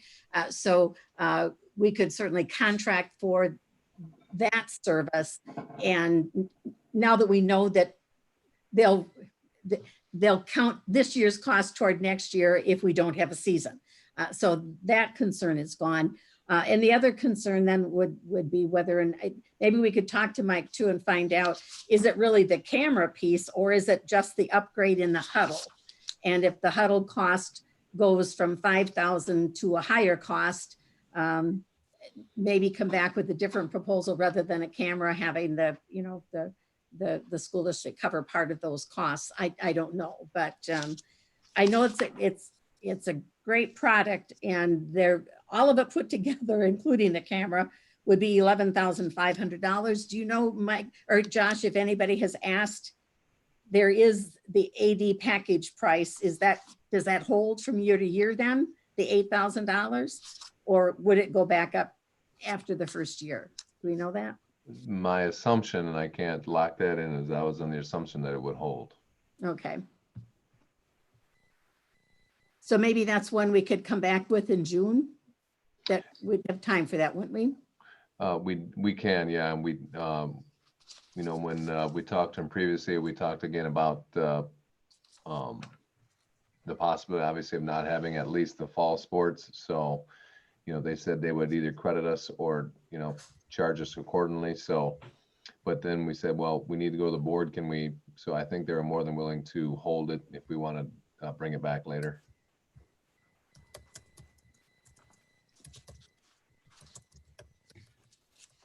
So I would have zero issues with tabling this, Kenny, and coming back to it in June.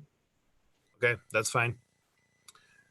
All right, so we'll be looking for motions to approve the building and grounds pieces that we've gone over, and then possibly tabling the huddle portion until June, once we find out more information on the football and camera and all that, how that all plays out. This is Todd. I'll make a motion to approve all of them and table the huddle until June. Brent, I'll second that. All right, we have a motion and a second. Andy, can you run roll call, please?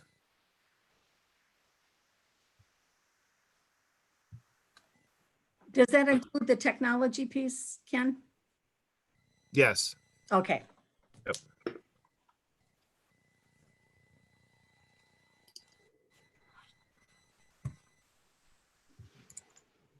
You're muted, Andy. All right. Benish, yes. Biba, Dreschmeyer. Is he still gone? Drury, Yes. Esser, Yes. Mitchick, Yes. Schimick. Yes. All right, we have a motion that passes. We're on to the next item of the agenda. We're down to approve contract adjustments for administrators and administrative support staff. Okay, here we go. Back at it. I took one step too far.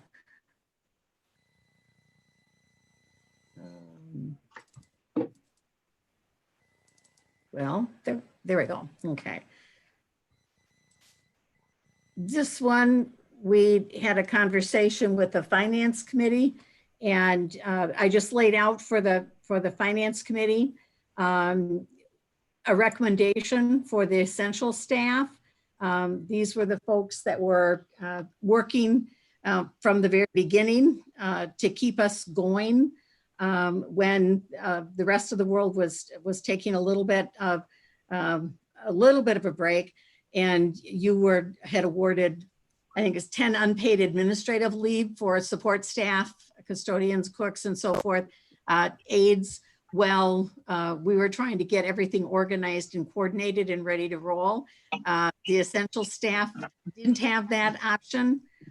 So and because they were working and they are still working, they also haven't had a chance to take their normal vacation time that they would be taking. So I would like to recommend that those folks can use up to 10 days. 3 of them have in their contract that they can use up to 5 days of vacation, unused vacation days, and get paid for those. But for these 5 folks, I would like to recommend that they are able to use 10 days. And then that gives them a chance to not get hit twice. One is that they didn't get that administrative paid time, but then also secondly, they've been too busy to take vacation days that they would just be losing. So that's my recommendation for that essential staff. I also talked with the board a little bit about my contract. And as I tried to explain, I normally, go over my contract and that's not a problem, but this time I will probably be easily 40 days, if not closer to 50 days over what my contract would normally be, just because I've been working full time, just because that's what it's taken in these times. And so I put together one option for how maybe we could look at that compensation, and the finance committee came back with an alternative suggestion that's written in red there for you. So I'm certainly open to questions, suggestions, comments from anybody about that recommendation.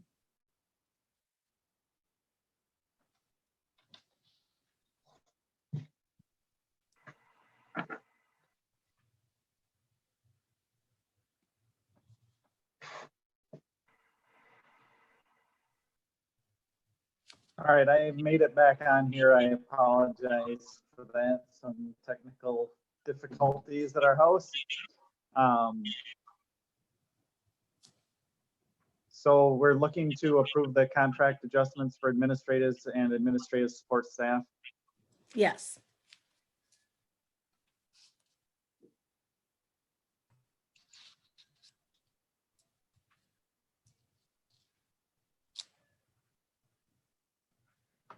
Kenny, you're still on mute if you're trying to help us out. I'll make a motion to approve the proposal for what Nancy has in red on the essential staff recommendations.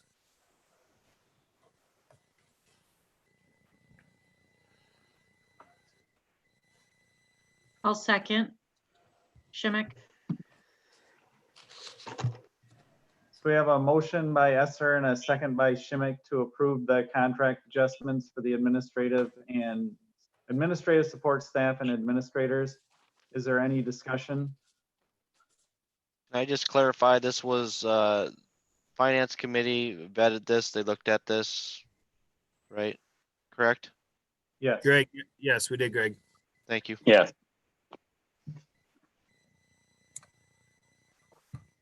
And I think the only change, Greg, from the finance committee was what was in black versus what was in red on that sheet.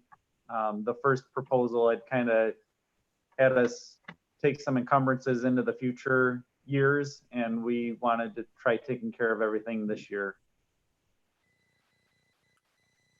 Okay, well, yeah, then I would just, and I would just add to this to thank the employees that are listed here for their extra time, for sure, and Nancy for all your time. I just would add that comment. Thanks, Greg. All right, if there's no more discussion, Andy, could you do a roll call vote? Benish, yes. Biba, Yes. Dreschmeyer, Yes. Turi, Yes. Esser, Yes. Minchuk, Yes. Schimick. Yes. All right, that motion passes. Next item then is approve professional development option within the PDP program. Draw that up too.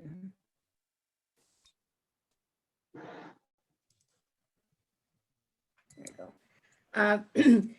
This was referenced when we made in the language when last month, when we did the change for the 4K program and some of the other staffing issues that we had looked at. But I wanted to flesh it out a little bit more in terms of what that would look like specifically.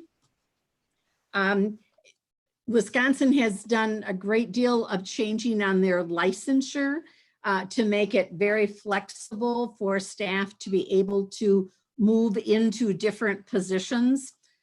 So for example, if we had an elementary teacher in 4th grade and we wanted that teacher to be able to move into the middle school to do some work, that teacher would be able to do that license shift without having to take any courses. We could put together a plan, provide some professional development, and that teacher would be able to make that shift. There were 3 exceptions to licensure requirements that still required teachers to go back and to earn credits to complete programs. One is in special ed, one is for a reading teacher, and one is for the library media specialist. And so far, the special ed is a smaller program, and we've made this shift now. Our second shift will be this coming year. The first shift, the teacher was able to pick up some credits, do a PDP, and move down their salary schedule. So that worked fine. But that's not always going to be the case. And there are some times for teachers that we want them to get the license because we have to have the license. But it's hard to tell someone, gee, we'd really like you to do this job. Please go spend several $1,000s on those courses so that you can do the job that we really need to have you doing. So I was trying to come up with a way that it could be sort of a win-win for the teacher as well as for the district. And this is the proposal. And it allows for teachers, and we have 2 of them on staff now that would be are ready to enter the program if you approve it. One is to get the reading teacher license, and we have to have the reading teacher in order to get our federal money for Title I programming.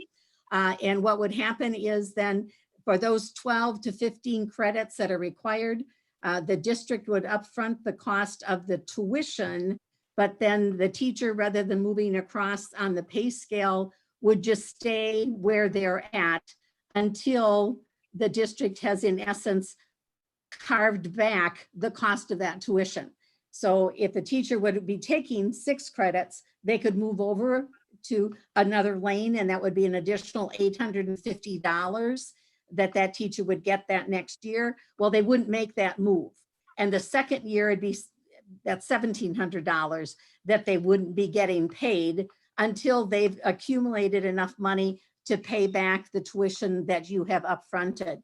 And that's up to a maximum of $7,650. So your cost would be spread out over a 3 to 4 to 5 year window, and they would stay and not move for a 3, 4, 5 year, probably a 5-year window until you are able to recoup that $7,650.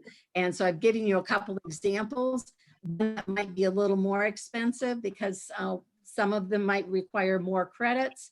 But either way, it allows the teacher then to get the licensure that the district's required to have, but they're not having to put the money up front. You're paying for that, and then you're just paying them less in salary every year until you've recouped that $7,650. Like I said, we have both a teacher that we need to get the reading teacher license and the library media specialist license. They're both ready to start their enrollment. One might even start taking classes this summer if that works for you.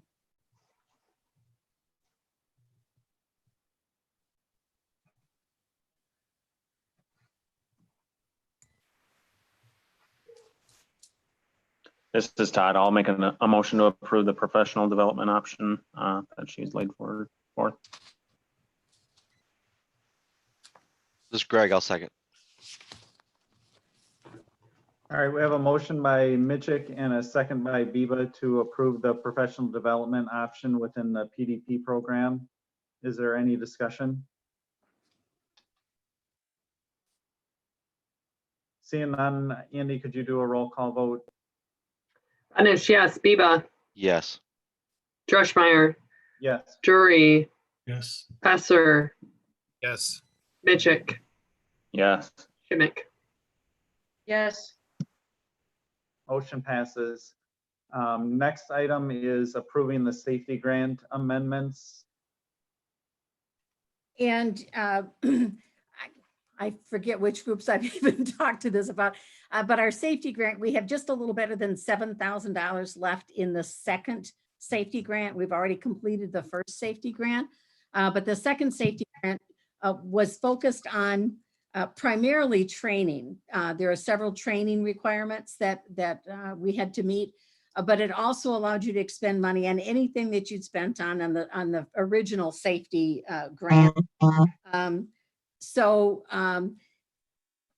Because of the change in the nature of the training, most of the trainings that were offsite were canceled. So sending staff, and we were going to send 5 staff members, and it's a 2-day training. So now all of that's going to be done online. So we're not going to have the expenses that we would normally have regarding the safety grant. So I'd like to modify our request for that funding. And we'll do the training, but we'll do it from home online. And we can do it for the 3 staff that are required to be there at no cost. So I would repurpose that $7,000. We've got about $500 in extra window filming that we had them do for us that wasn't covered in the first grant. We have some additional cameras, especially around the back doors, that we'd like to get. We are contracting for some building maps so that we'll have 3 map directories in a way that are in the building, so emergency people can come in and they can see exactly where the rooms are from those maps. Plus we're having some room maps done as well. And we also have the cost of the gates that we put in on the fencing that we had to change to allow students to egress to get off the school grounds rather than climbing over the fence. They can go through the gates. And then we're going to ask for just a minimal amount of supplies, lanyards and things like that, so that everyone can be wearing identification. If we can get some miscellaneous health supplies, thermometers, things like that, we'll ask for some options for some just general supplies within that change too. But it seems to be a better use. I hate to have any grant money ever go back. So we're trying to find a way, since we can't expend it on training, to get some of the stuff that we'd like to have.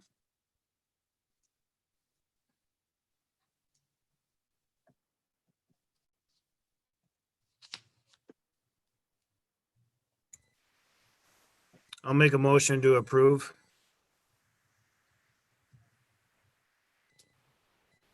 This is Todd. I'll second. We have a motion by Esser and a second by Mitchick to approve the safety grant amendments. Is there any discussion? Seeing none, all those in favor, Andy, could you do a roll call?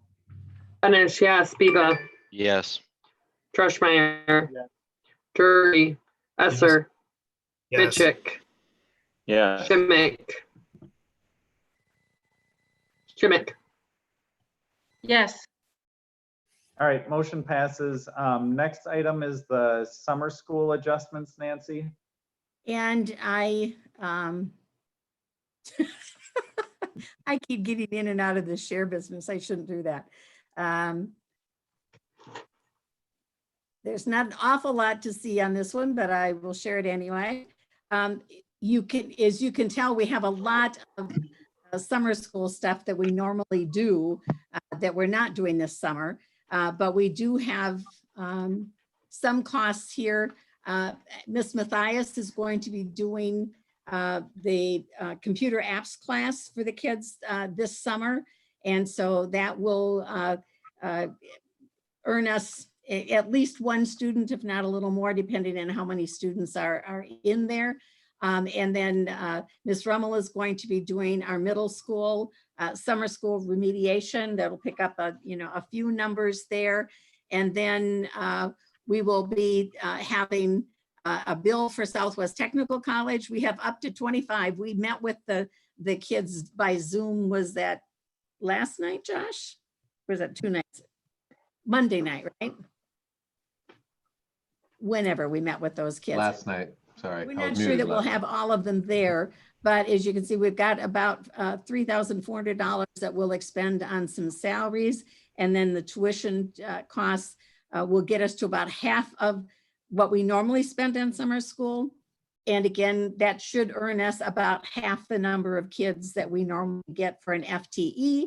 And then if we are able to do an elementary summer school, then in the fall, our goal would be to try to get back, maybe expend another, 15,000 or so on some salaries in August and recoup. We probably wouldn't get all 5 of them, but another 2 or 3 back, so we're closer in terms of the summer school.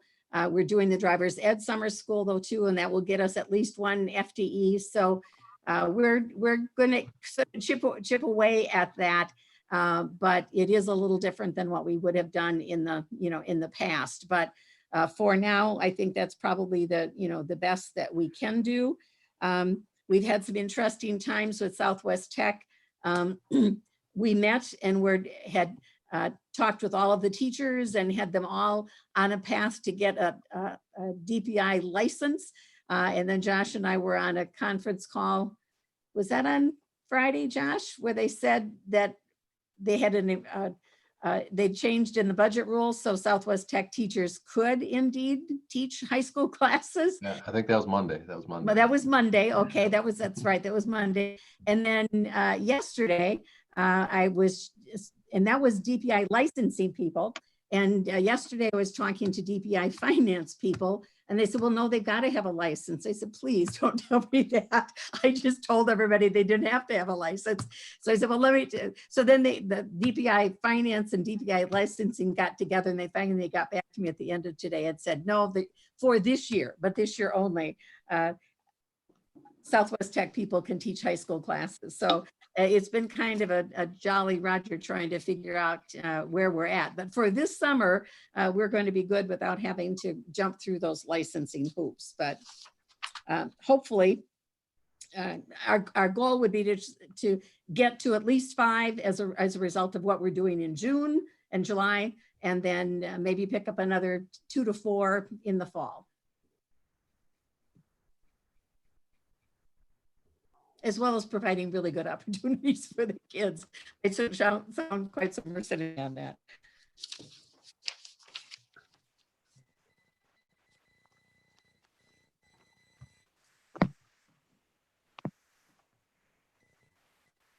Mrs. Todd, I'll make a motion to approve the summer school adjustments.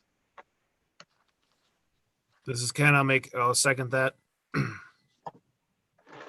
All right, we have a motion by Mitchick and a second by Esser to approve the summer school adjustments as presented. Is there any discussion? Seeing none, Andy, could you do a roll call? Finish, yes. Biba, Yes. Dreschmeyer, Drury, Yes. Esser, Yes. Mitchick, Yes. Schmick.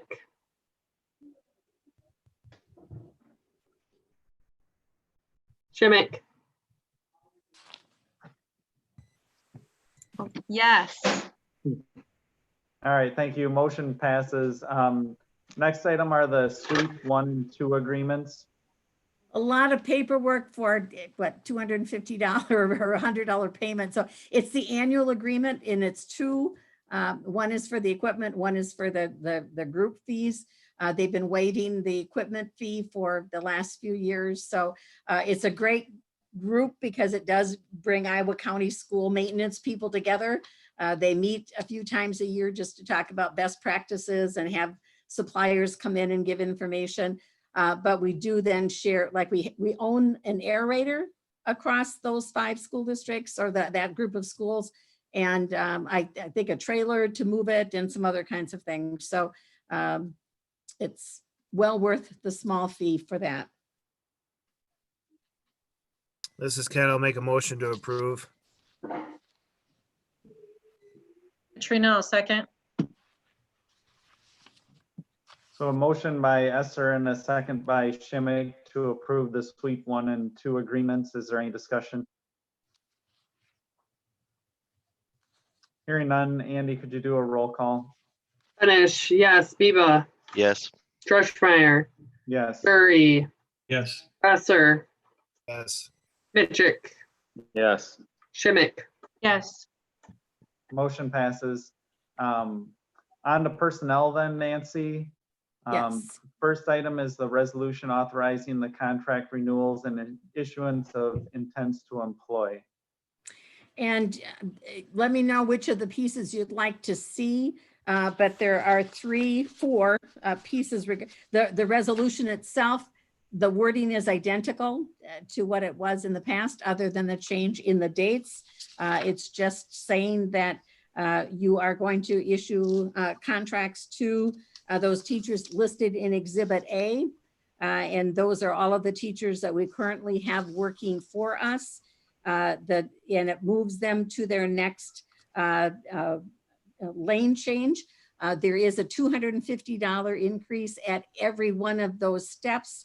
And about a third of the folks would have gone from a level 3 to a level 1, which would be anywhere from a $2,000 to $3,000 increase. So that's based on their salary schedule.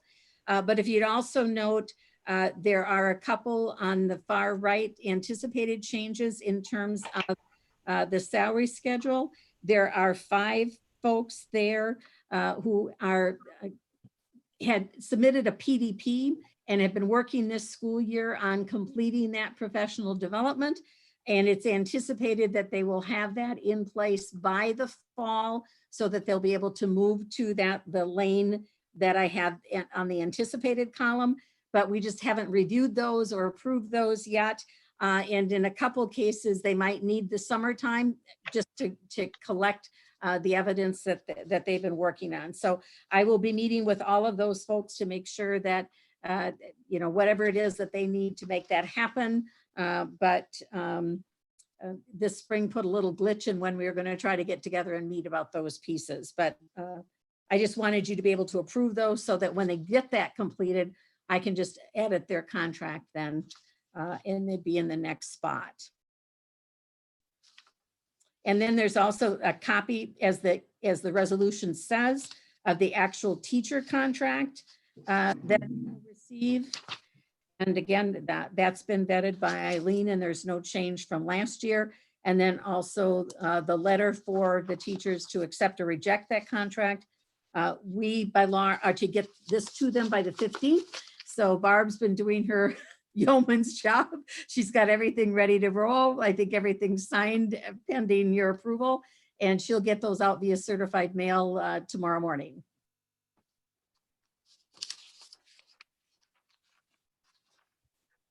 Do you want to see any of those exhibits? I don't think we need to unless somebody wants to see them. It's good that they're the same as last year and the teachers are the same and just changing salary lanes and steps as needed.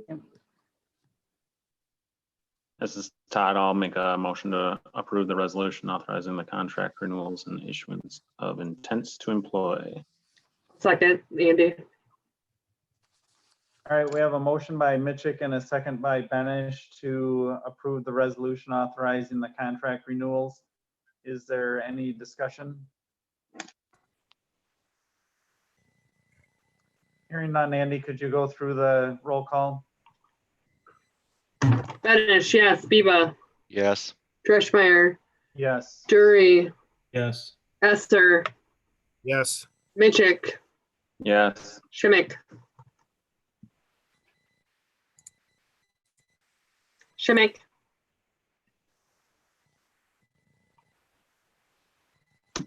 yes,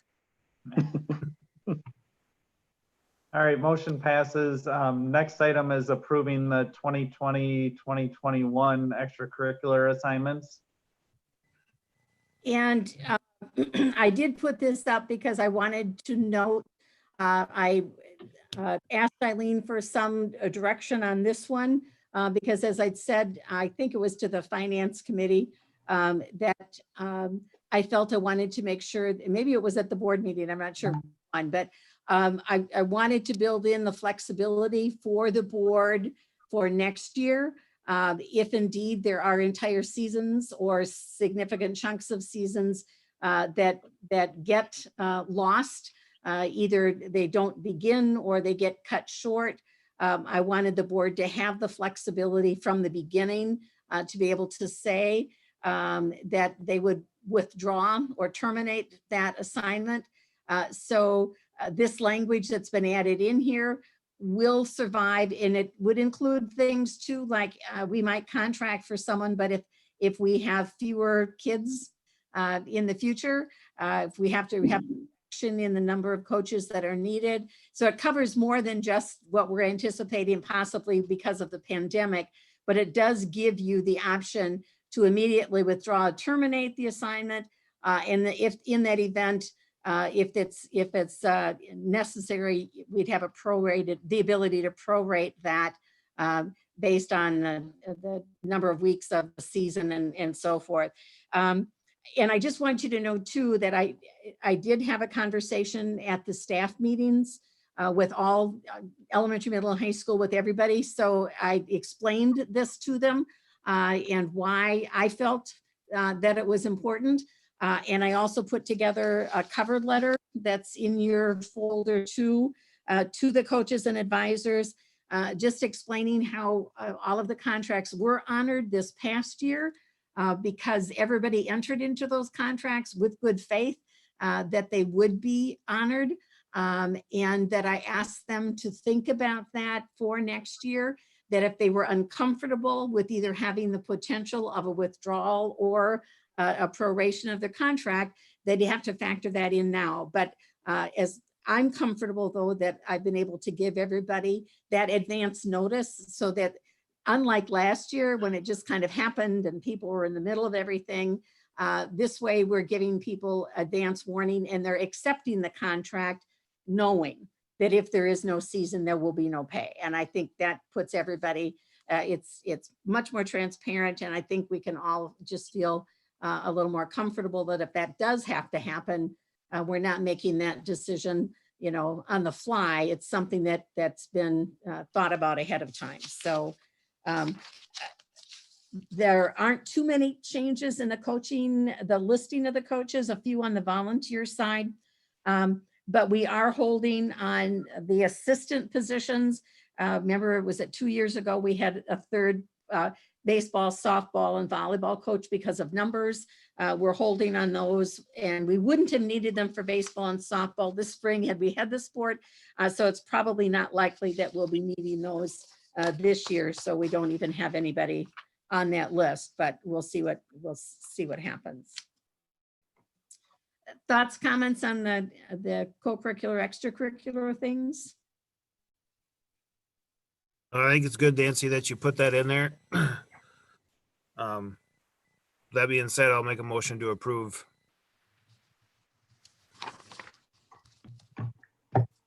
Schimick, second.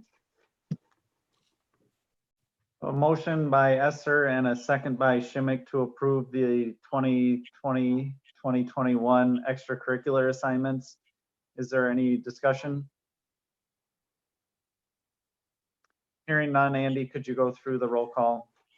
Benish, yes. Biba, Yes. Dreschmeyer, Yes. Drury, Yes. Esser, Yes. Midgick, Yes. Schimick. Yes. All right, motion passes. Next one are the supplemental contracts. And do you want to just go over changes on those, Nancy, if there's any? And you're right, there aren't, other than just the daily prorations went up just a fraction for those two that are on a daily piece. And these, I am recommending that you enter into those contracts because they're not seasonal pieces, and they are pretty instrumentally tied into the work that these teachers do every day. And in several cases, they do require, you know, additional days above and beyond where they would be. That this is work that's going to get done in one way or another at whatever point in time it may be. And English language arts interpreter doesn't stop because we don't have kids, you know, on site.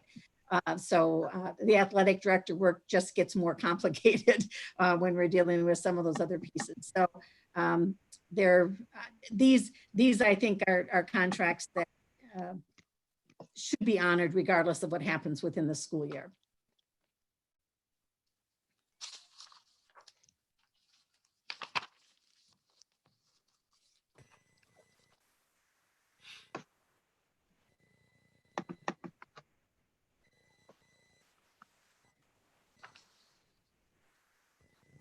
I'll make a motion to approve. I'll second. This is Andy. All right, we have a motion by Esser and a second by Benish to approve the supplemental contracts as presented. Is there any discussion? Hearing none, Andy, could you go through the roll call for votes? Benish, yes. Biba, Yes. Dreschmeyer, Yes. Drury, Yes. Esser, Yes. Mitchell, Yes. Schimick. Yes. All right, motion passes. Next item then is the support staff contracts for 2021. And on this one, I'm recommending a 35-cent an hour increase. And if you come down to just looking at what that translates into a salary, it's somewhere between 2.25% and 2.5%. I'm guessing about 2.35% around that range. And again, it sort of is a balance for everybody throughout that the support staff range. We're getting slightly over $15 an hour, which has been sort of, for the custodial staff, just under that for the support staff. We've had a goal over the last few years to sort of gradually try to get to that point. If we hear a lot about $15 minimum wage, not that that's going to necessarily be mandatory at any point in the near future, but you don't want to get too far behind that all of a sudden your wages don't even meet the minimum wage. So we've been sort of working in that direction. So the only difference on here, Nancy, then is under the custodian, we'll have one less there. Yes, and that will stay one less until sometime in the fall or winter, whenever you make the decision to fill that, if you decide to do that.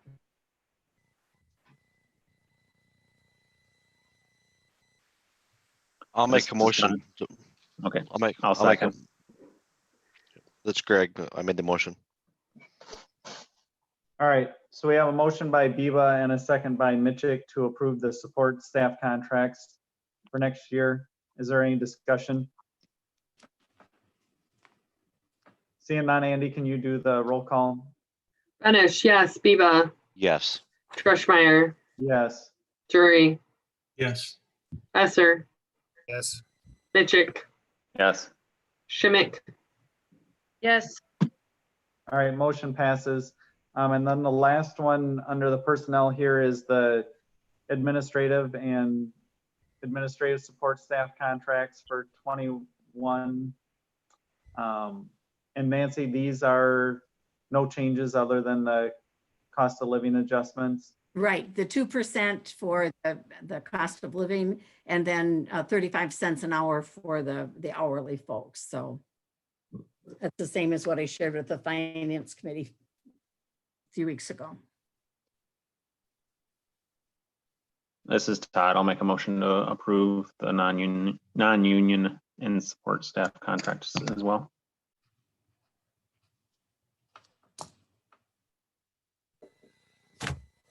I'll second, Greg. All right, we got a motion by Mitchell and a second by Biba to approve the non-union administrative and support staff contracts for next year. Is there any discussion? Seeing none, Andy, could you go? Benish, yes. Biba, Yes. Dreschmeyer, Yes. Drury, Yes. Esser, Yes. Mitchell, Yes. Schimick. Yes. All right, motion passes. That should be it then for the personnel there. Items for signature is tough to do from here.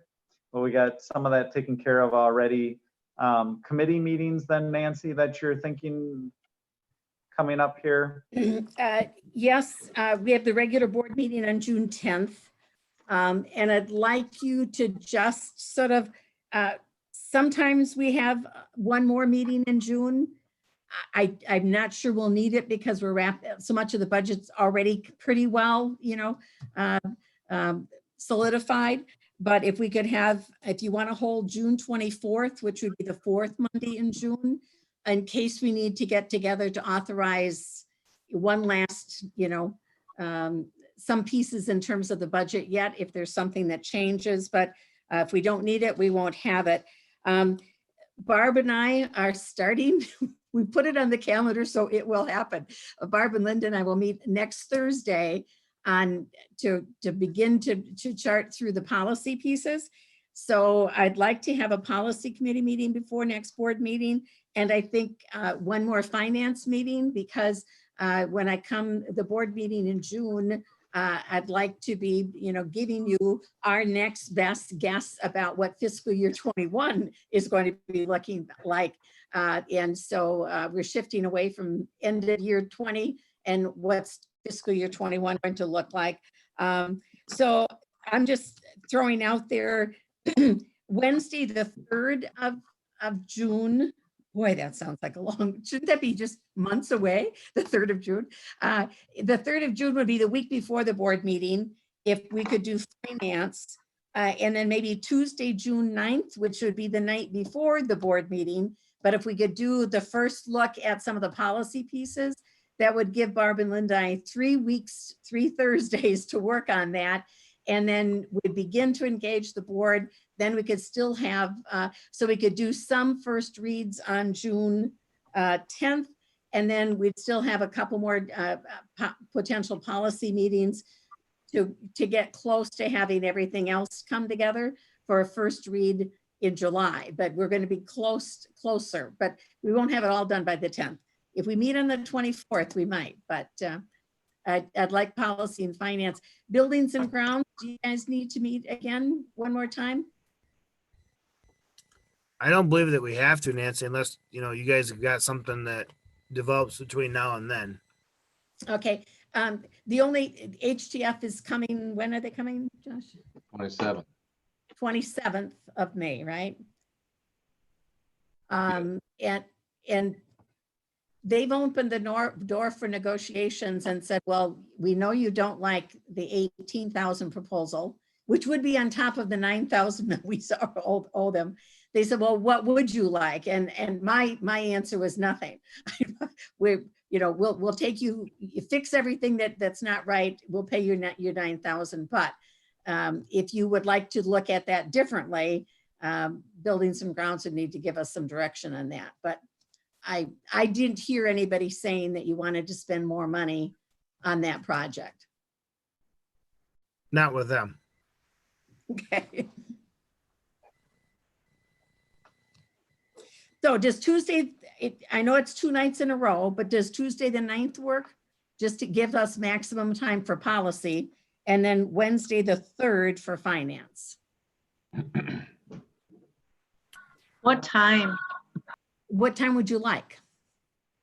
5:30 is when we've normally done it, but I can go earlier or later. I haven't been able to get out of work at a decent time. So 6 works best for me, if that would be okay with everyone else for policy. I could do that. That would be great. So Tuesday, June 9th at 6 o'clock for policy. And finance? That works for me, Nancy, 5:30, unless, others feel that they need a later time. 5:30 would be fine with me. Okay. 5:30 should work for me too. Wednesday, June 3rd, 5:30 for policy.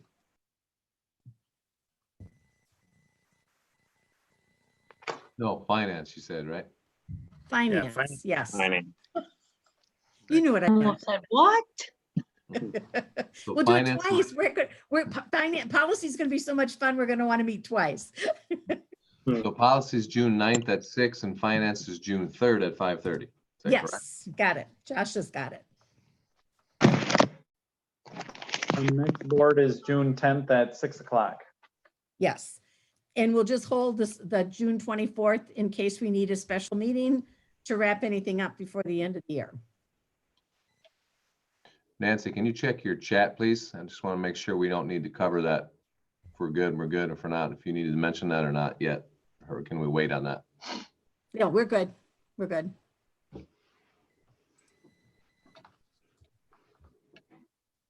All right, is there anything anybody else has? Brent, you got anything for us? Oh, I'm probably gonna make a motion to adjourn. You guys did a great job. That was a lot of stuff and we got through it in under 2 hours. I'm in just about 2 hours. I'm amazed. I'll second. All right, we have a motion by Drury and a second by Mitchick to adjourn. All those in favor, please say aye Aye. and have a good night. Good night. Good night. Good Thank night. you. Everybody, see you later. Bye.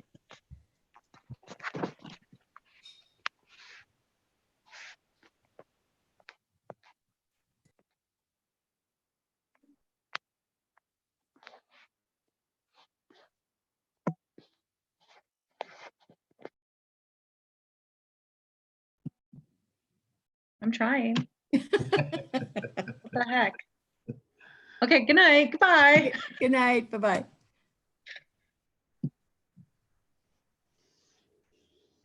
And I think we're still rolling live, but Bryce, is this beginning to make sense?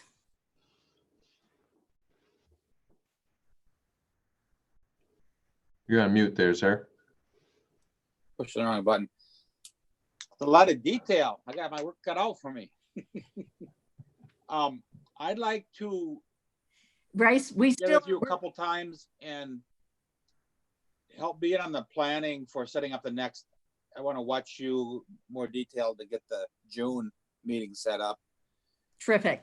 And we can do some of that virtually, or we can, you know, we can meet or whatever works. Just Well, to and plan ahead. And I was hoping, because I have the next year's budget. I had it totally in place for the finance committee before March hit and everything went really, really crazy. Because, and we were looking, we were looking just fine, but there's so many I want to go back and sort of revisit, you know, everything from, you know, the revenue cap to aid to all of that sort of stuff. So, He just hung up. Oh, there he is. okay. So, I wouldn't even mind sitting down once I get a couple of those pieces, just sort of walking through that, Bryce, with you in every step of the way. But I wanted to get the salary pieces and all of that sort of, well, we had to do that now anyway, for next year, but there will be a lot of stuff there that we can be sharing. So I'd love to do that. So even before the finance committee, maybe that it can be. They will use your templates too, like Yeah. like building and grounds template. That's a nice way to do it. And then you move stuff that you got a no column. So I would rob any of that. Yeah, well, and I've been trying to give them like the spreadsheet for the buildings and grounds piece. I sort of cut and paste the end, but that's an end of the year sheet that Barb and Linda we have a shared sheet. So Barb and Linda know how to work that too. So I've been trying to pass some of that off a little bit as well. But, and like the spreadsheets, like for the salary pieces, it's on one Excel sheet. And the tabs along the bottom, I just cut and paste in every year then. So you've got a history of multiple years then with those together. So all of those things will be available. Hey, when did you start your Fund 46? Last year, didn't we? Wasn't last year our first year? I have I think we're about 2 years out, because I think as soon as you get into the next year, you know, it's not really 5 years, it's 4 years and a month or whatever, you know, where you start. So it's close, but I have on our buildings and grounds plan, our 10-year plan, I've got it marked on there when that will when you'd have access to that. But the year before that, we're retiring. I think next year's the last year that we're going to be taxing for our unfunded liability. So that will be about 57,000 of that comes out of our revenue cap right now that will go away as an expense. So there will be an additional 57,000. And then next year you have access to Fund 46. So that's kind of, so that's another little buffer there as well. So, But you want to fund that to keep the aid high so the taxes don't go up. right, When right. you can, if you don't need the money, so you're doing that. And then you don't want to overly stuff the fund balance, so it looks like you're Right, right. too flush with Yeah, and cash. we've tried to maintain that, because I think the first year the summer that I got there, the fund balance went up like 90,000 because there was unspent money from the year before, but then the plan was, well, they knew that they had a referendum coming, so they figured they'd have to spend 25, 30,000 every year. Well, they didn't have to. We didn't have to. So that's why we're at 19% on the fund balance. And that stayed pretty steady because I like to spend every penny that we can just for the state aid purposes. But this year will be a little bit different. And some of those, like you say, the transportation costs, the bus cost, I hate to put that in Fund 47 if in July or August they say, well, too bad, you have to pay that. You have to pay that. Right. And we don't know. And the summer school is really kind of iffy. I don't know if I can pay the Southwest Tech costs now. I really would like to do that, but they can be pretty futzy sometimes. I shouldn't say that on a line, but are we supposed to know more this week about the CARES Act, just how that's, we need to get a number kind of. Well, see, yes, we should. And they keep saying a minimum of 40,000. So for those that are really low or get no Title I money, they want everybody to have 40,000. So I figured Highland should get a little bit more than that, but we only get, 30,000. So we're not going to get a huge amount of money, but it should be a little more than 40,000. So 30,000 in your Title II? A Title I. Title I, 30,000. Oh, wow. Yes, we're a very low, low federal aid, district. Because all the Terrells in the district make too much money. All the in-laws and cousins. And Well, you saw what I make tonight. I was hoping you'd speak up and give me a little bigger raise, but you didn't say anything. Yeah, I couldn't. I had to make it big. I had to expand it to make it bigger. And by that time, the motion was already passed. Sorry about that. Brad or Josh, why don't you text Brad and tell him he can stop the YouTube video? Oh, good. But don't end the meeting, right? We can keep chatting. That's fine. But and I did put together that shared, just a shared document, Bryce, that are you and Josh, and I included Mike Dreschmeyer on that too, just so that he knows, because he's also just wants to make sure if there's anything that he needs to be doing in the transition. So I said, well, I'll let him know what we're talking about. And so I've been trying to put on that list some of those things that I know are going to carry over, like the hiring maintenance, because the custodian, it's silly for us right now, right? Someone on staff, but we don't, and it's been he's worked 5 hours a day, but was grandfathered in, they kept him at family insurance. So if you do need a full-time person, now might be the time, to bump it, because it would just be a matter of the cost of the 3 hours. You've already got the insurance, factored in there if you need that. But if we did a 5 hour person or 5.5 hour person, they wouldn't have to have them. They'd be under 30 hours.